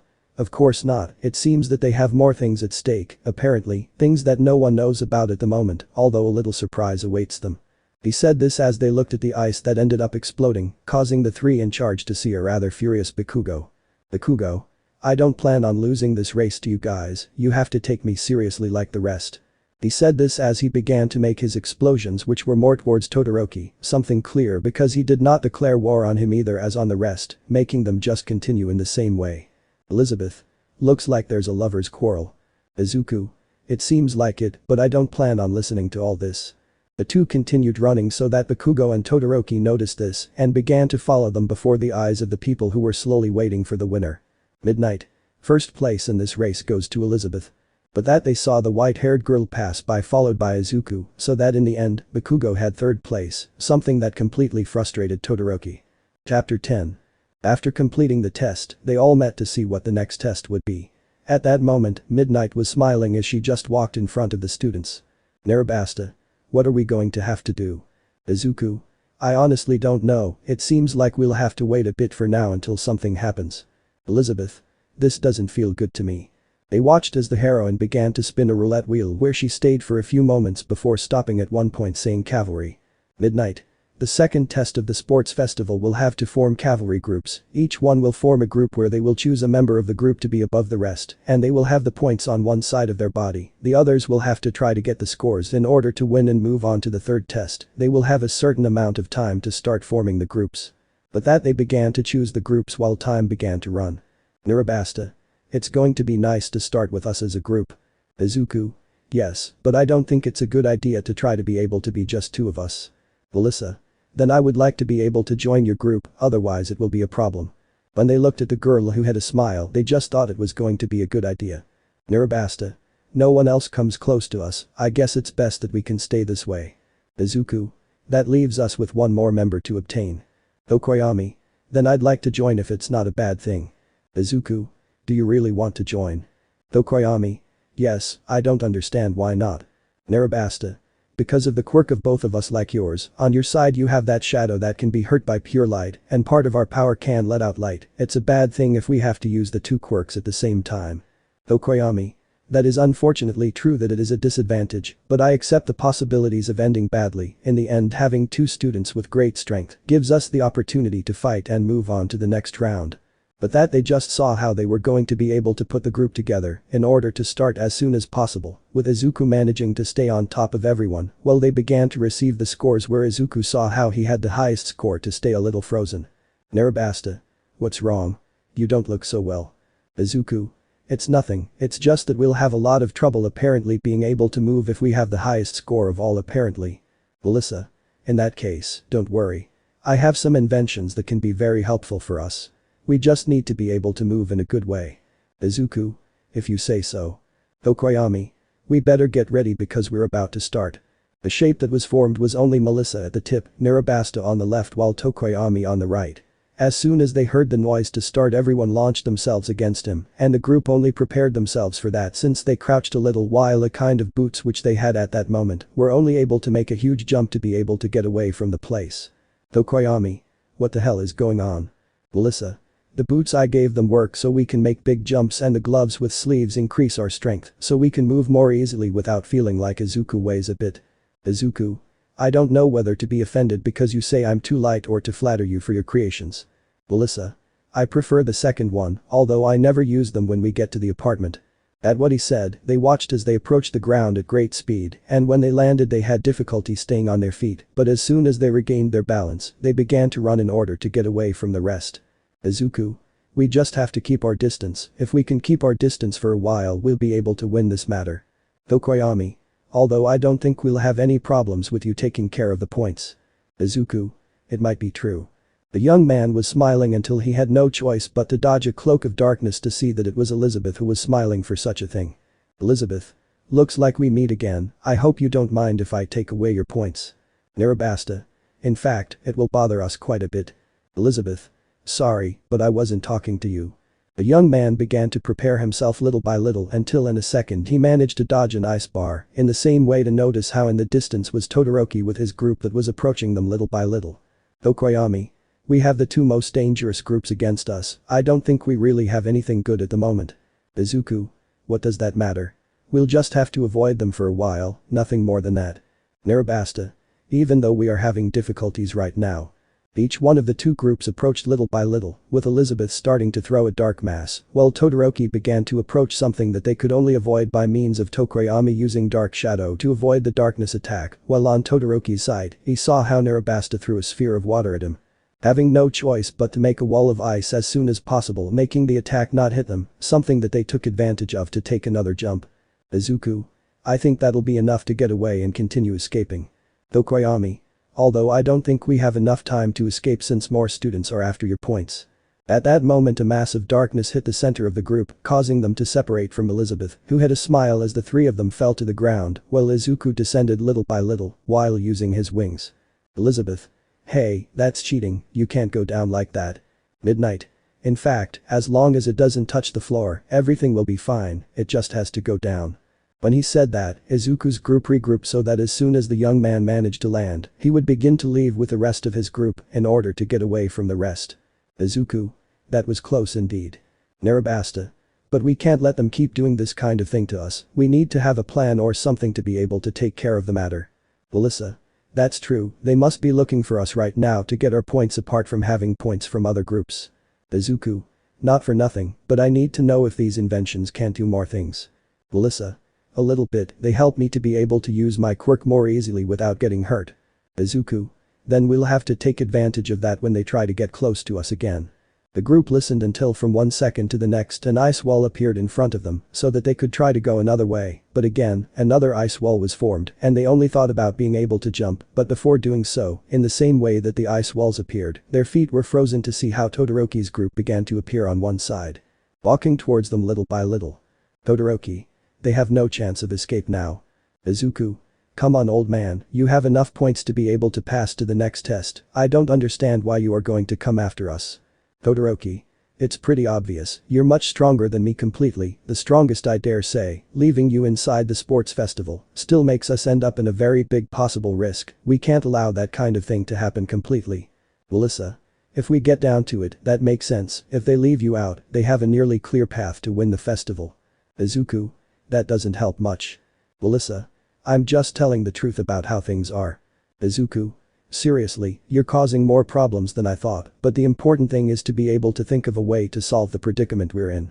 Todoroki's group approached little by little until they heard some knocks on one side of the ice walls, where some fragments managed to fly away, being Elizabeth's group, the one that entered at that moment with a kind smile, while the girl's arm formed a huge fist of pure darkness.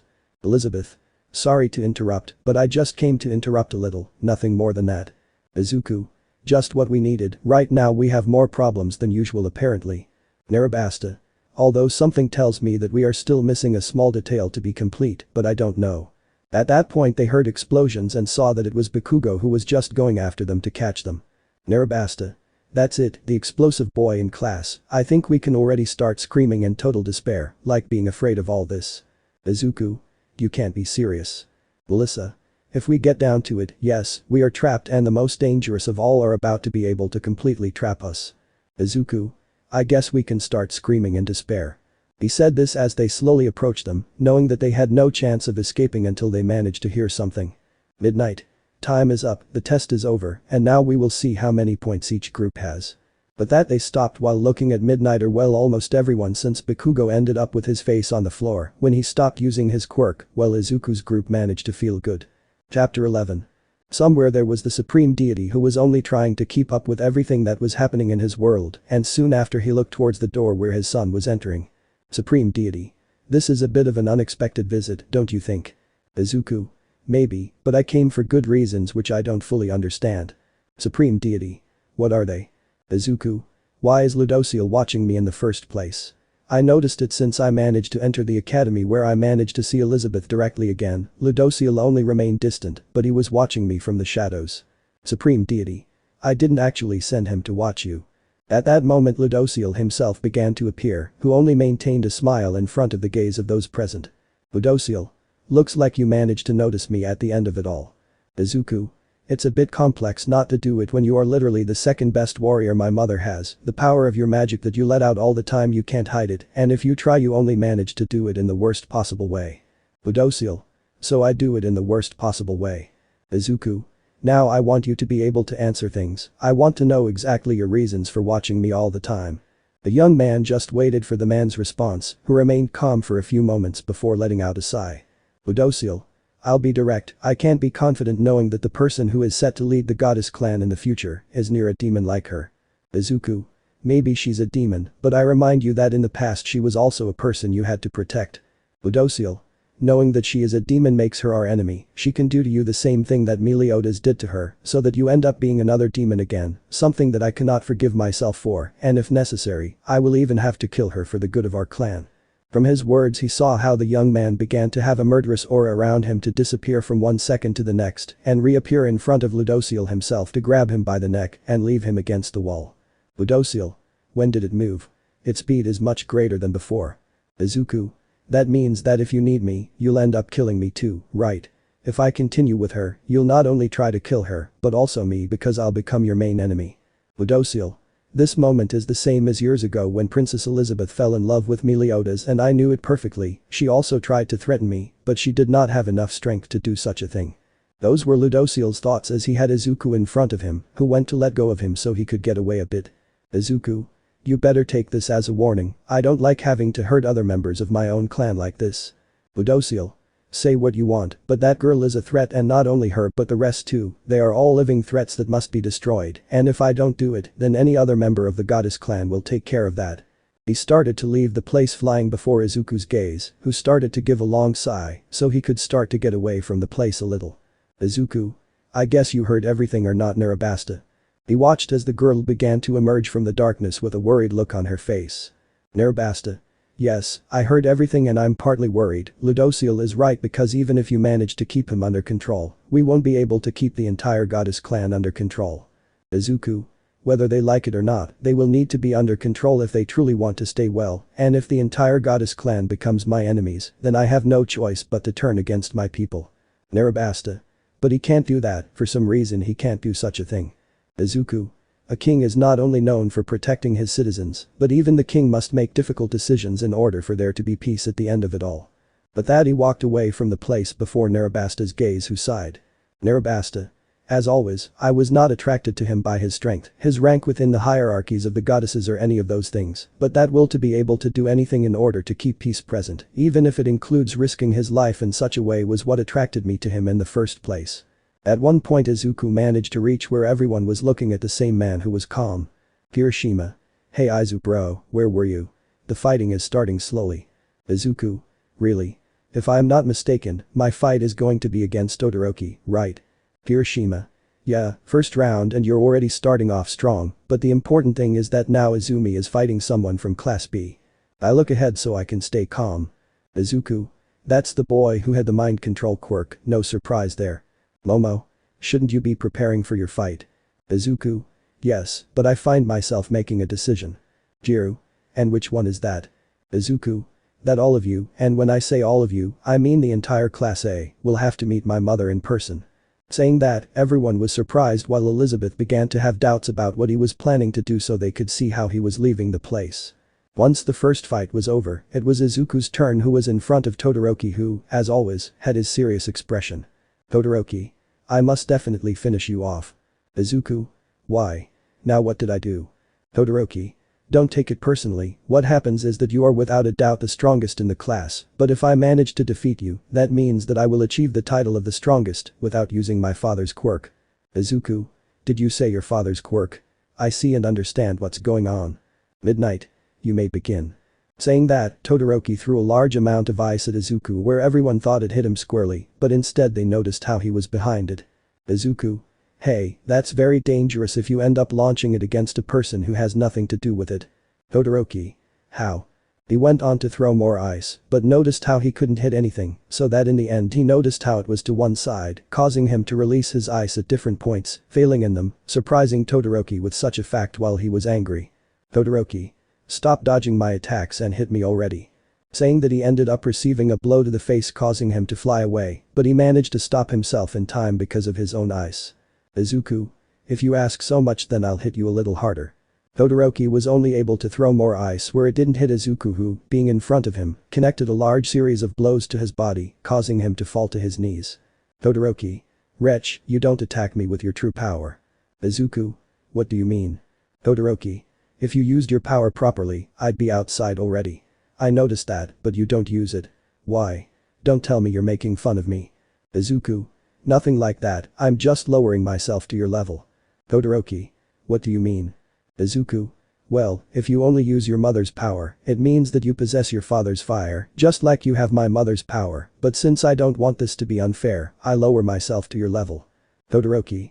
Miserable liar, that's your power and you can use it however you want. He threw more ice at Izuku, but he was already beside him. Izuku. You still don't understand, if this power is inside your body and you control it at will, that means that this power belongs to you, it is yours by right, and you are not able to use it fully because you want to that way. Todoroki.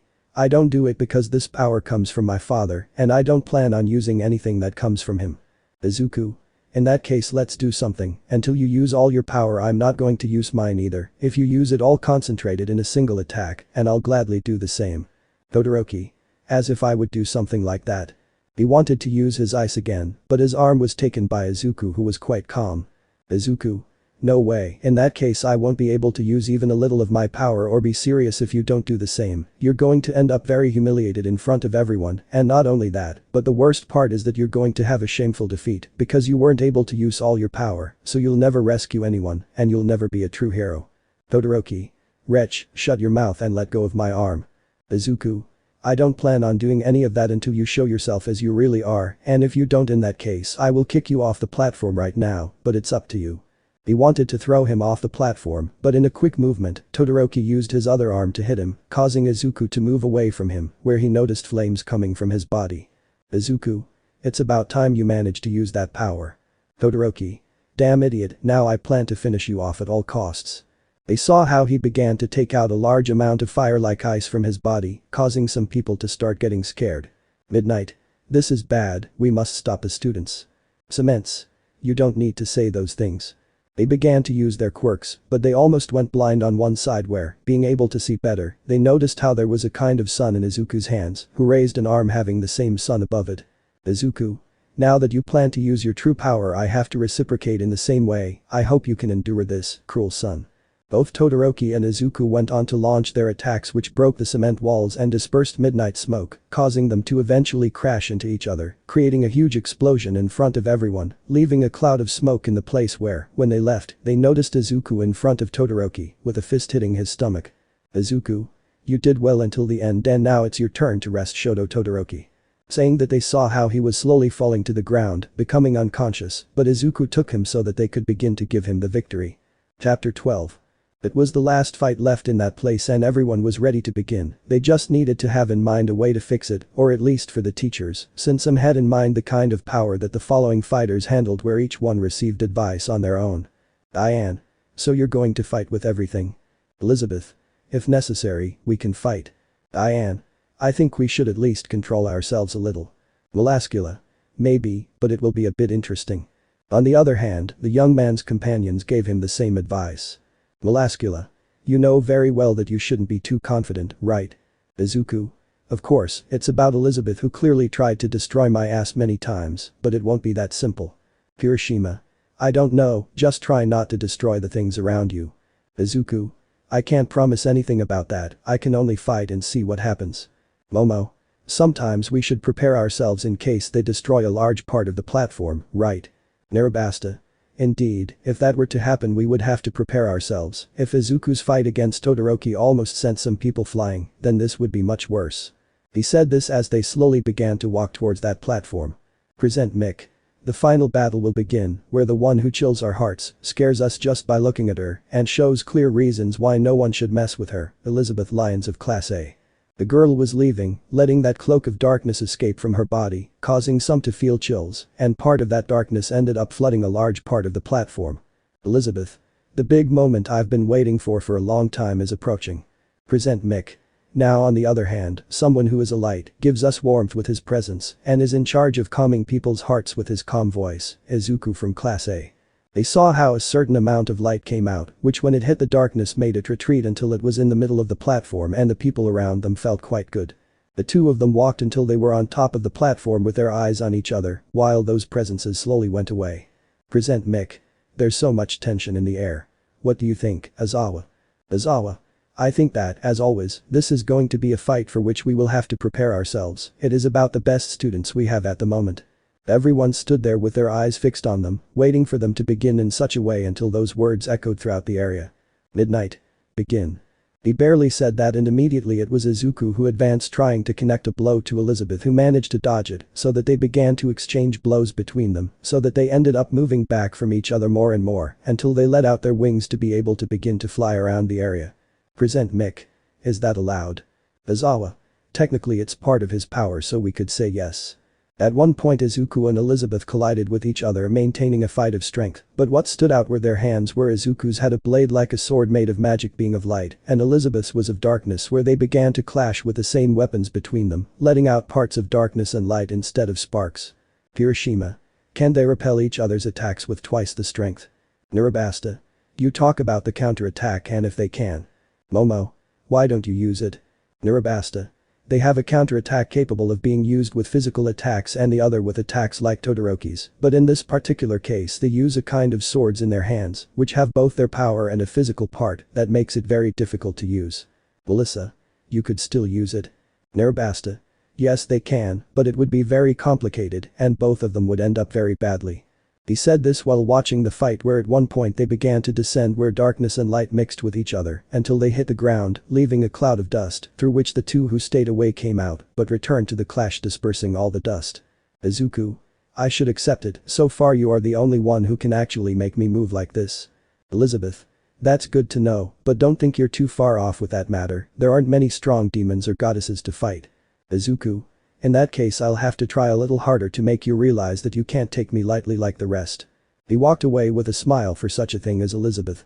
Before they could continue fighting each other in the middle of the platform, there was an explosion that left them a little separated, but they had to take more distance when they saw how a pillar of darkness appeared that was simply something giant. Hiroshima. What is that? Narabasta. Nothing good, I can assure you. Everyone saw, even the heroes who were prepared for anything, how Zeldris, the captain of the 10 Commandments, who was serious about such a thing, was slowly emerging. Izuku. What are you doing here? Zeldris. Isn't it obvious? I'm here to finish you off once and for all.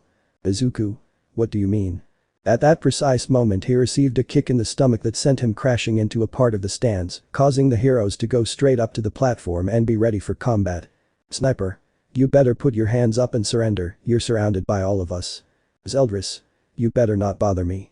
He then let out his darkness which hit the heroes causing them to fly everywhere. Zeldris. Now I can continue calmly. He took a few steps, but in front of him appeared Elizabeth, who had her demon uniform as a sword in hand ready for combat. Zeldris. What do you think you're doing? Elizabeth. Isn't it obvious? I was fighting him and you come to this place just to disturb our fight, it's something I can't let pass. Zeldris. You just came for that, you really are very annoying with this kind of things. Elizabeth. If you don't want to understand the good way, then I can make you understand the bad way. He took a step, but a ray of light hit his foot, causing him to look up where Ludociel was arriving with his usual smile. Izuku. What are you doing here? Ludociel. Please, you should know that I am the fastest archangel of all, so it cost me nothing to come to this place once I felt Zeldris' demonic and despicable energy. Izuku. You better let me take care of everything. Ludociel. But look at that, they are more demons. He said this as he watched Diane and the other demon girls arrive, surrounding Zeldris, who seemed calm about the matter. Izuku. They're not going to be a threat and you're forgetting that Nerabasta is accompanying me. Ludociel. Don't make jokes in bad taste, Nerabasta is someone who was never of any use to me and surely won't be of any use to you either. Izuku. You're totally wrong about that and you better leave because I'm going to fix this matter the best way possible. I move down where I am in front of Zeldris who had his sword ready to attack. Zeldris. Then we can finally put an end to this. Izuku. You better wait a moment, I want to talk to you. Zeldris. I guess that's why they chose you as the bearer of that new body, just because you look like my deceased brother doesn't mean you can talk to me as if nothing happened. Izuku. You can rest easy, I just want to talk without fighting, so I can avoid as many casualties as possible. Zeldris. You even dare to speak to me as he wanted to do when he abandoned my clan, it seems that I should teach you what I am capable of, and the reason why I am known as Zeldris the Commandment of Mercy. He tried to cut it, but a ray of light hit between them causing it to explode. Ludociel. As always I will have the possibility of killing a demon, and the best part is this demon is important to his clan. He let out more rays of light, but some of them hit the stands, causing people to be in danger, so Izuku could go help them. Zeldris tried to go against him, but was stopped by Elizabeth who clashed her sword against his. Zeldris. You better get out of my way, that guy needs to die. Elizabeth. I already told you that I cannot allow you such a thing. They went on to separate before they started to have a small sword fight and Izuku only created barriers to avoid the rays of light and go against Ludociel, where once arriving in front of him, he tried to hit him where the Archangel managed to move to avoid the attack, but behind him, Izuku managed to appear giving a blow with his mallet so that he would crash against the floor of the platform. Ludociel. Not bad, you created an illusion so that I could concentrate on it, while the real one went to the area where I was going to go and hit me. When he was getting up little by little he had a sword on his neck, which was Izuku's, and his arms and legs were taken over by a large amount of water that came out of Nerabasta's body. Izuku. You better calm down or I'll be forced to take drastic measures as your prince. Behind him, Zeldris was taken by Elizabeth's friends who in the same way pointed her sword at the demon's neck. Zeldris. This means going against your race. Elizabeth. It can't be or I'll kill you. Zeldris. Damn, just look at this and remember everything that happened with Meliodas, the exact same thing happened, and now you are a demon. Ludociel. It's true, I can't afford to have them try to do this kind of thing. Izuku. If you can do it and you're going to have to accept it if you don't want it to end your life. The two of them seemed upset about this until they left their weapons on the floor and were released. Zeldris.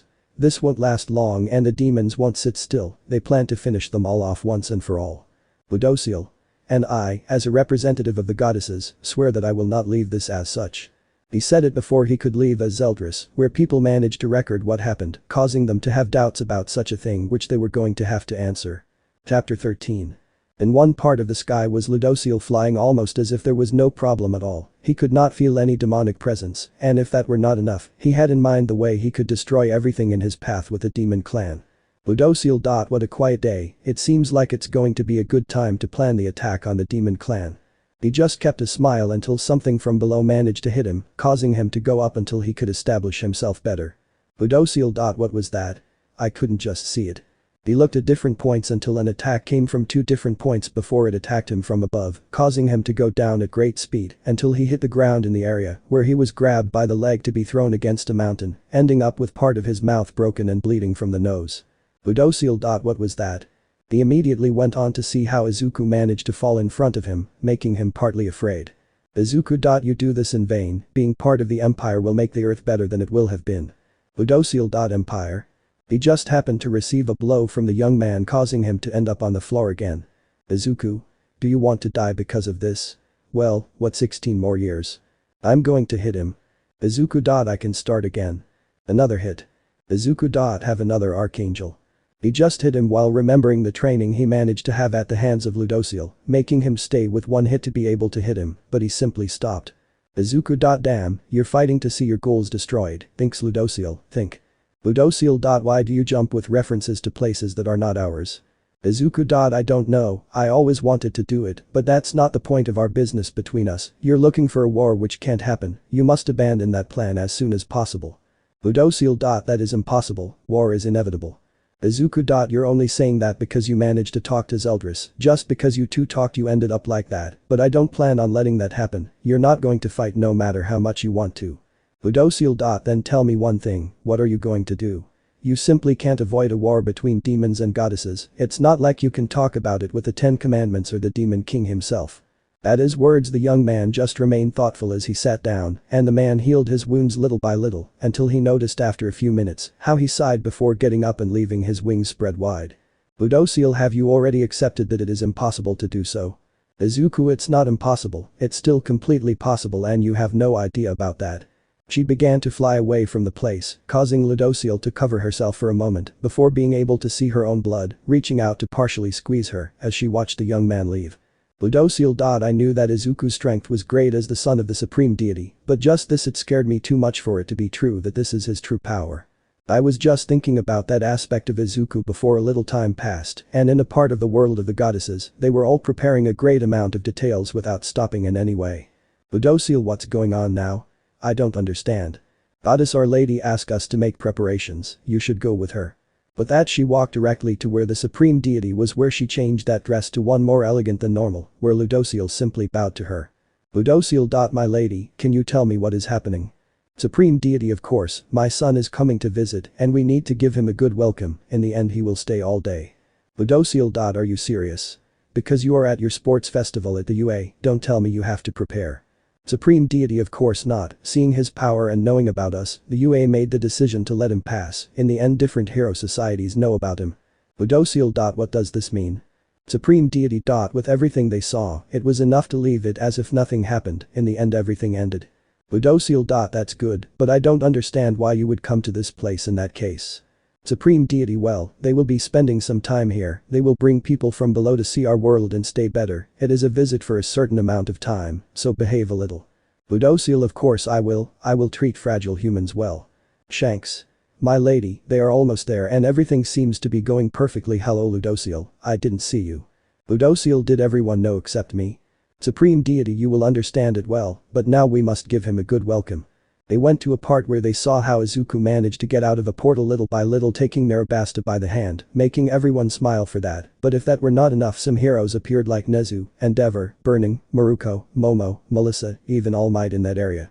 At first everything was happiness and peace for everyone, much more for Ludociel, although it was strange for him to see so many guards in the place, until he managed to understand everything. Behind them appeared Elizabeth, Diane and Melascula, but apart from them there were Monspeed, Derriere and also Droll and Gloxinia. That clearly some became worried, but they only put on a forced smile while the guards were attentive, but the most affected was Ludociel, who looked so surprised that he almost opened his eyes for such a thing. Maruko. It seems that their spirits have dropped with us. All Might. It seems so. Monspeed. They are wrong, we are demons so that attitude is normal. Derriere. It's nothing surprising for now. Shanks. Well, that's why I didn't tell you anything. He just showed a smile to Ludociel, who noticed how Izuku had his guard down, as he greeted people only for him to go at full speed against Elizabeth and the commandments to kill them. Ludociel. It's my chance to finish off 6 commandments and give all the advantage to my clan, so my lady will be proud of me. He was so close that Izuku didn't seem worried as a huge hand grabbed Ludociel's face before making him back up and crash to the ground helplessly by grabbing that firm arm. Man. What do you think you're doing, impertinent? You simply have no right to attack our guests in that way, receiving them like that is a sin, especially if your first target is a lady. Ludociel. Damn idiot, don't get in my way when I'm this close. Man. If you keep going like this, you leave me no choice but to beat you up. Izuku. Did you really think I was going to come without having security for my guests beforehand? You really don't think this through, Ludociel? Man. Same here. Elizabeth. It's good to see you again, it's been a long time since I saw you, Eskener. The Pride Lion only stood up with a smile, but when he released his opponent, he hit him held by the head quite tightly along with a kind smile. Eskener. It's good to see you, Elizabeth. Izuku. You can let go now, there's no need to keep squeezing him. I took his advice so he could grab my face. Ludociel. What are you doing? Izuku. It is very simple to form peace with the demons before we must eat, sleep, bathe, even breathe the same air as them under our house to form trust. Ludociel. Have you gone mad? Supreme Deity, I beg you not to allow such a thing. Supreme Deity. I discussed it with myself before coming to this place with them. Elizabeth. That's true, we talked to my father to do the same and take some commandments with us. Ludociel. Wretched people, they truly want to die. Saying that he saw Escanor appear in front of him, causing him to step back. Escanor, if you wish to do that, then we will have a small fight between us where I will teach you manners.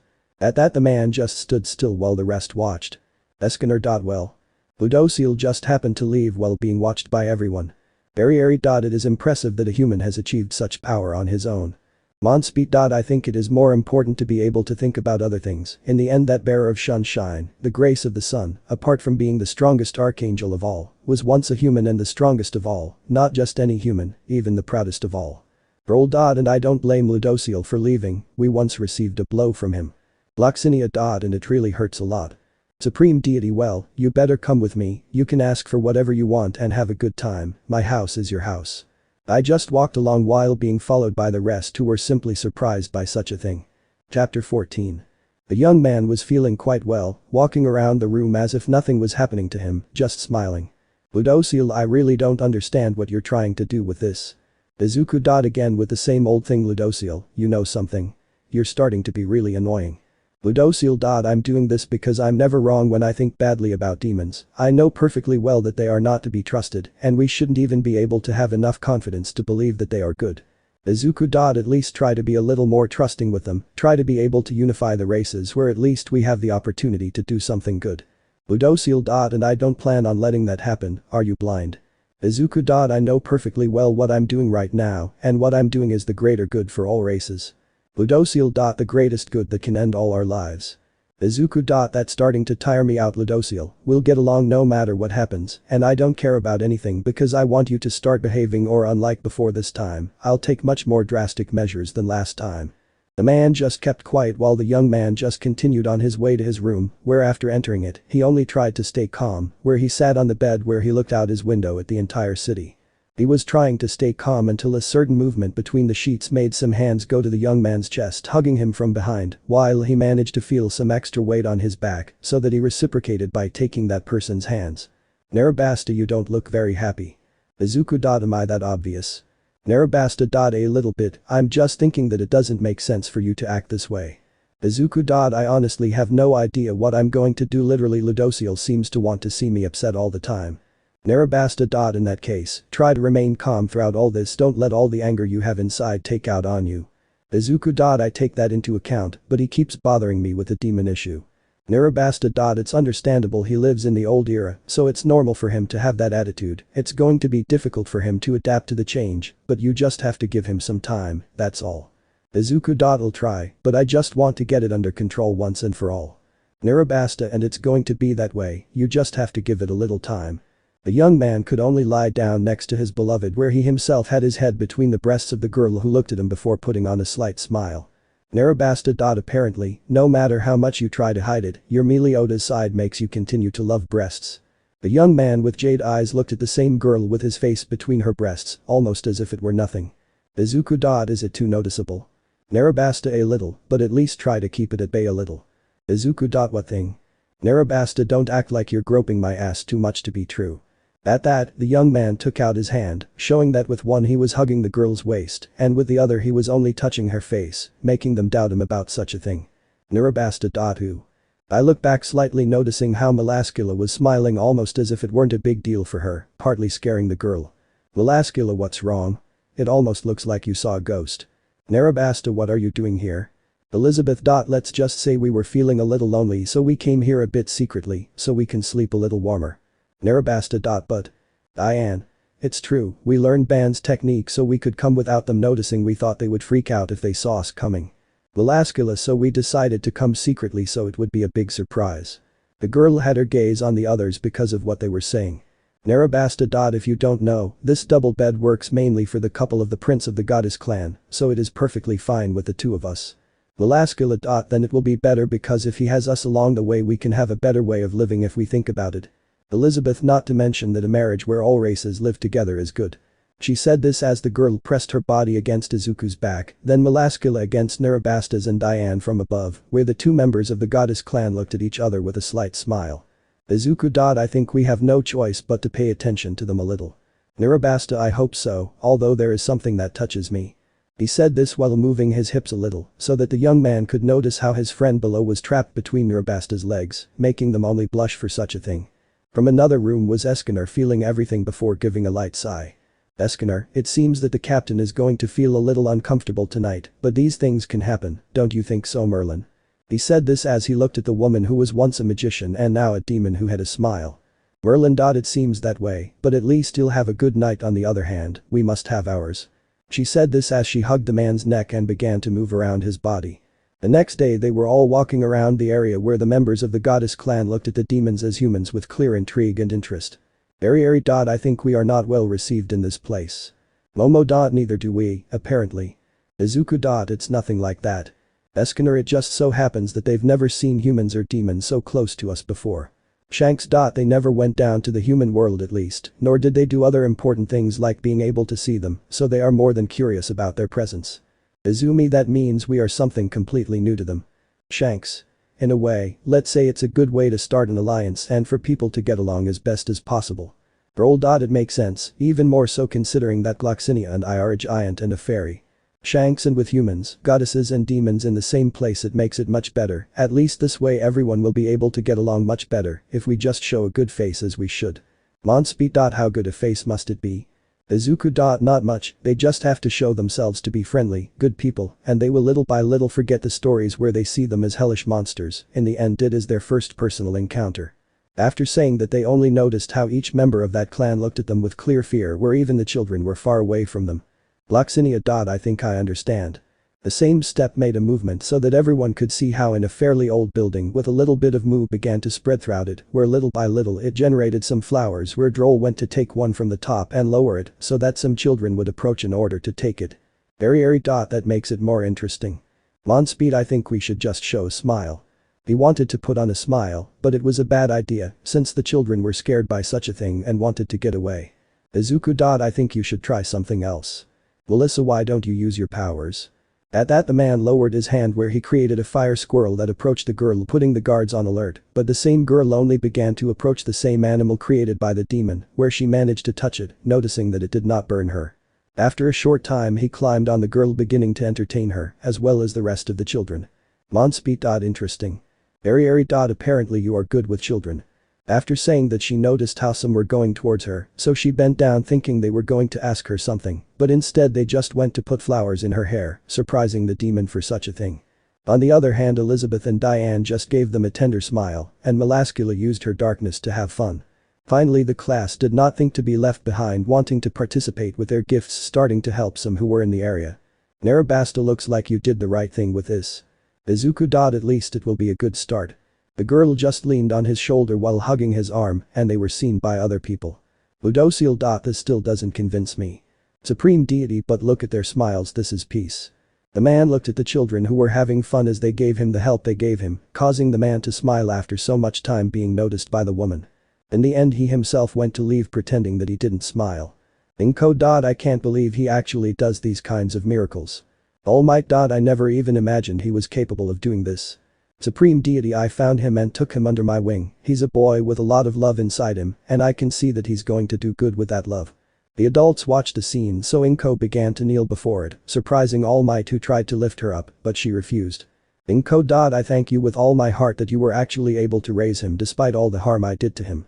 Supreme Deity. You better get up, I didn't do anything, I just took care of him and he did the rest. The woman looked at all the light that the Supreme Deity had, but she knew that inside that bright light, there was a smile so tender and generous. Elsewhere, despite all the peace that there was the Demon King with a smile while he sat on his throne, knowing perfectly well what was happening. Demon King, I imagine you have all the necessary things to get started. First man. If we talk about the death of the Prince of the Goddesses, then yes. Demon King, perfect, I want you to continue as we said, and not let him survive King and Esterosa. With that, the two of them walked forward with a smile and knowing what they were going to do at that moment. Chapter 15. Things went on with some normality where even the young man was quite calm. They managed to have a good life, despite the fact that their stay in the clan of the goddesses ended causing everyone to return. They were left wanting to return, but unfortunately they had to do so in order to continue with their hero training. Currently they were in front of the walls of the fall cities like other areas, having the group in doubt for such a thing. Narabasta, what are they going to do to us now? Izuku, I have no idea, but I don't think it's a big deal either. Just as the original story explained about the matter regarding the test of students against teachers. Clearly everyone was somewhat afraid, except for a certain group being Elizabeth and Izuku, who knew perfectly well that their only opponent could be All Might. Nezu. Okay, we can move on to the next participants, and those will be the full group consisting of young Izuku, Narabasta, Elizabeth, Diane and Melascula. At that everyone looked at the last group, who felt more confident than before. Elizabeth, this will be really easy. Melascula. Don't even say it. Nezu. Another fact to tell the last group is that at the request of the supreme deity, you are allowed to kill your teacher. Diane. It will be easier, it won't take long. Izuku. Although killing is not my thing, to be honest it doesn't matter to me. Nezu. The one in charge of facing them will be Eskener. Saying that, the five of them looked at the mouse in disbelief before a bright light came from the sky, causing everyone to see how Eskener himself slowly came down from the spot with his arms open, showing more of his light, and with his eyes closed. Clearly, everyone was magnified by his presence, except for a certain group that knew perfectly well that they were going to have a very bad time, very bad. Narabasta. But what the buck is this bullshit? No way. Izuku. Come on, how? How the buck do you kill that shit? He said as he watched the man who managed to touch the floor, leaving his light aside, and opened his eyes. Eskener, it's time for them to suffer, I'm going to make them feel the same fear that Galen felt when he faced me. Melascula. Memories of Vietnam are beginning. He said, looking at the man who had a smile. In this way, the tests began to pass, where each student, like the original canon, managed to pass in his own way until it was the group's turn, where they began to prepare, knowing perfectly well that nothing nice awaited them when they crossed the door. After doing so, they were only in the fake city where they began to walk. Diane. Do you have any plans? Izuku. To be honest, no. Elizabeth. I don't have it either, not even Esterosa dared to go after Eskener after what happened to him in Lions. Narabasta. For worse, I remember how Izuku's training with the other archangels was never able to beat Eskener even once.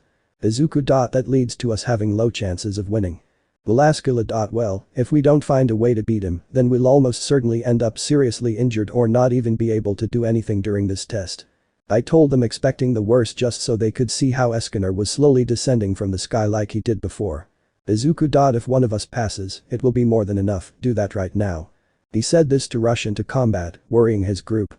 He went at full speed to try to hit the man, but after trying his fist was stopped by the man's hand, who seemed very calm, while the young man was completely surprised. Izuku. How is this possible? Not even Ludociel is able to predict my attack so well when I'm going at full speed. Eskener, in that case you'll have to try harder. He told him before he made a sharp turn where he threw Izuku towards the buildings, surprising him since he wasn't even able to stop. Rather, he crashed into all the buildings that were in his path, going through them. The man thought about continuing to attack, but he was trapped in a cloak of darkness. Elizabeth. Well, this should keep him busy. Melascula. It might work. Before she could do anything, a bright light broke through the darkness, dispersing it and causing the girls to cover themselves. When the light went out, Elizabeth could barely see the man standing above her. Eskener. Now is when I apply patriarchy and gender equality. He immediately gave the girl a strong blow, causing her to crash against the ground. Melascula tried to stop him, but Eskener managed to wrap her in a sphere of light before throwing her through more buildings. After that, he went down only to walk towards Elizabeth, but stopped after feeling some stones fall on his shoulder. Eskener? What's happening now? I didn't hear about hail today. I look up noticing 3 giant floating stone pillars which immediately crashed into the man, creating a cloud of dust. At the end of it, Eskener came out without a scratch, surprising Diane, who prepared herself, but happened to receive a strong blow to the stomach, causing her to end up on her knees in front of him. Eskener. Remember that not even your hardening would work on me. A strong stream of water hit it, sent by Narabasta, but she was surprised to see how all the water she threw turned into steam. Eskener, you failed to understand that I am superior to everyone. He immediately launched himself to hit her, but this time he was stopped by a kick from Izuku, who wanted to make him retreat, but could only stop him. Izuku. It's time for me to defeat you, master. Cruel son. He launched his attack towards him, causing a cloud of dust where he took advantage of the moment to grab Narabasta and fly away, having a great distance.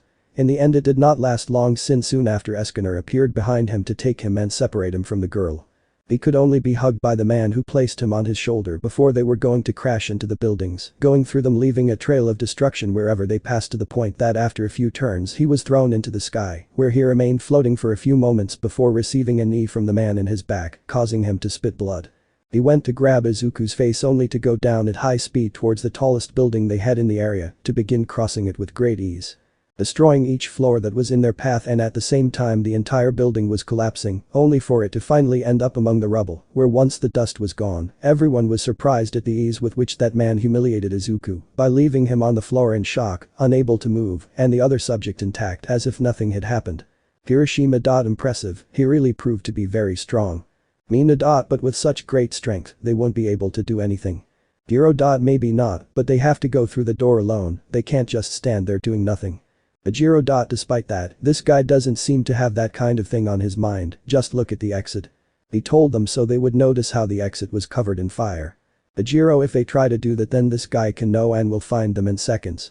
Ida. They certainly don't have it easy. Melissa and Momo didn't hear any of those words. They just looked worriedly at the young man on the floor. Eskinar, you know something, you may really be strong, but you still have no idea how you should use that strength. He told him before grabbing him by the leg to throw his body through the rubble. Eskinar, I'll have to show you that you can improve. He wanted to continue with the young man, but he was caught by a cloak of darkness by Melascula and Elizabeth, who began to put pressure on his body, but the man wanted to move despite the fact that a huge amount of rocks were thrown at him, enveloped by the flames of purgatory, causing everyone to see Diane, who in the same way gave her best. They all struggled since Narabasta was able to protect them using his water, as well as giving them his divine protection, along with moving some of the water he had through the cracks in order to trap Eskinar's legs, preventing him from being able to move. Diane, we have to keep it under control until we think of something better. Elizabeth. But we can't do this all day either. Remember that we have a time limit.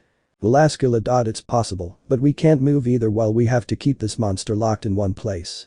They were all like that until something happened, and they noticed how the flames at the exit were being seen by Narabasta, who took a great interest in this very thing.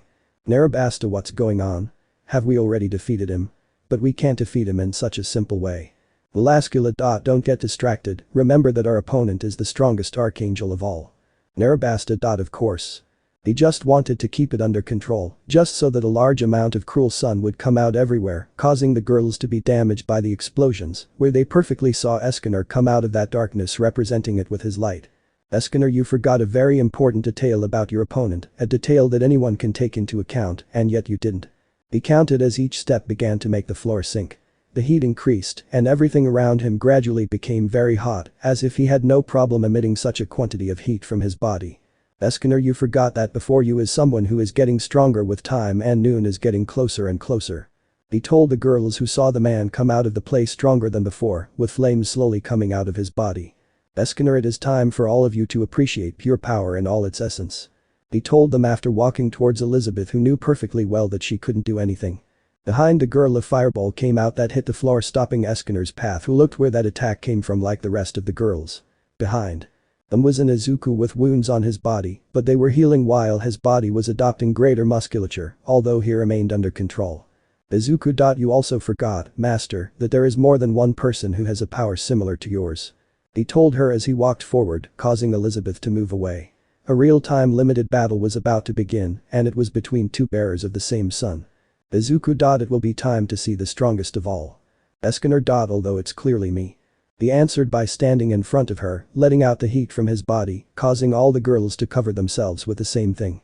Let me know in the comments below if you guys want the next part. Also check out my other video that has been shown in left. Thank you for watching. If you enjoyed this video, please like and share this video. And have a fantastic day. Bye.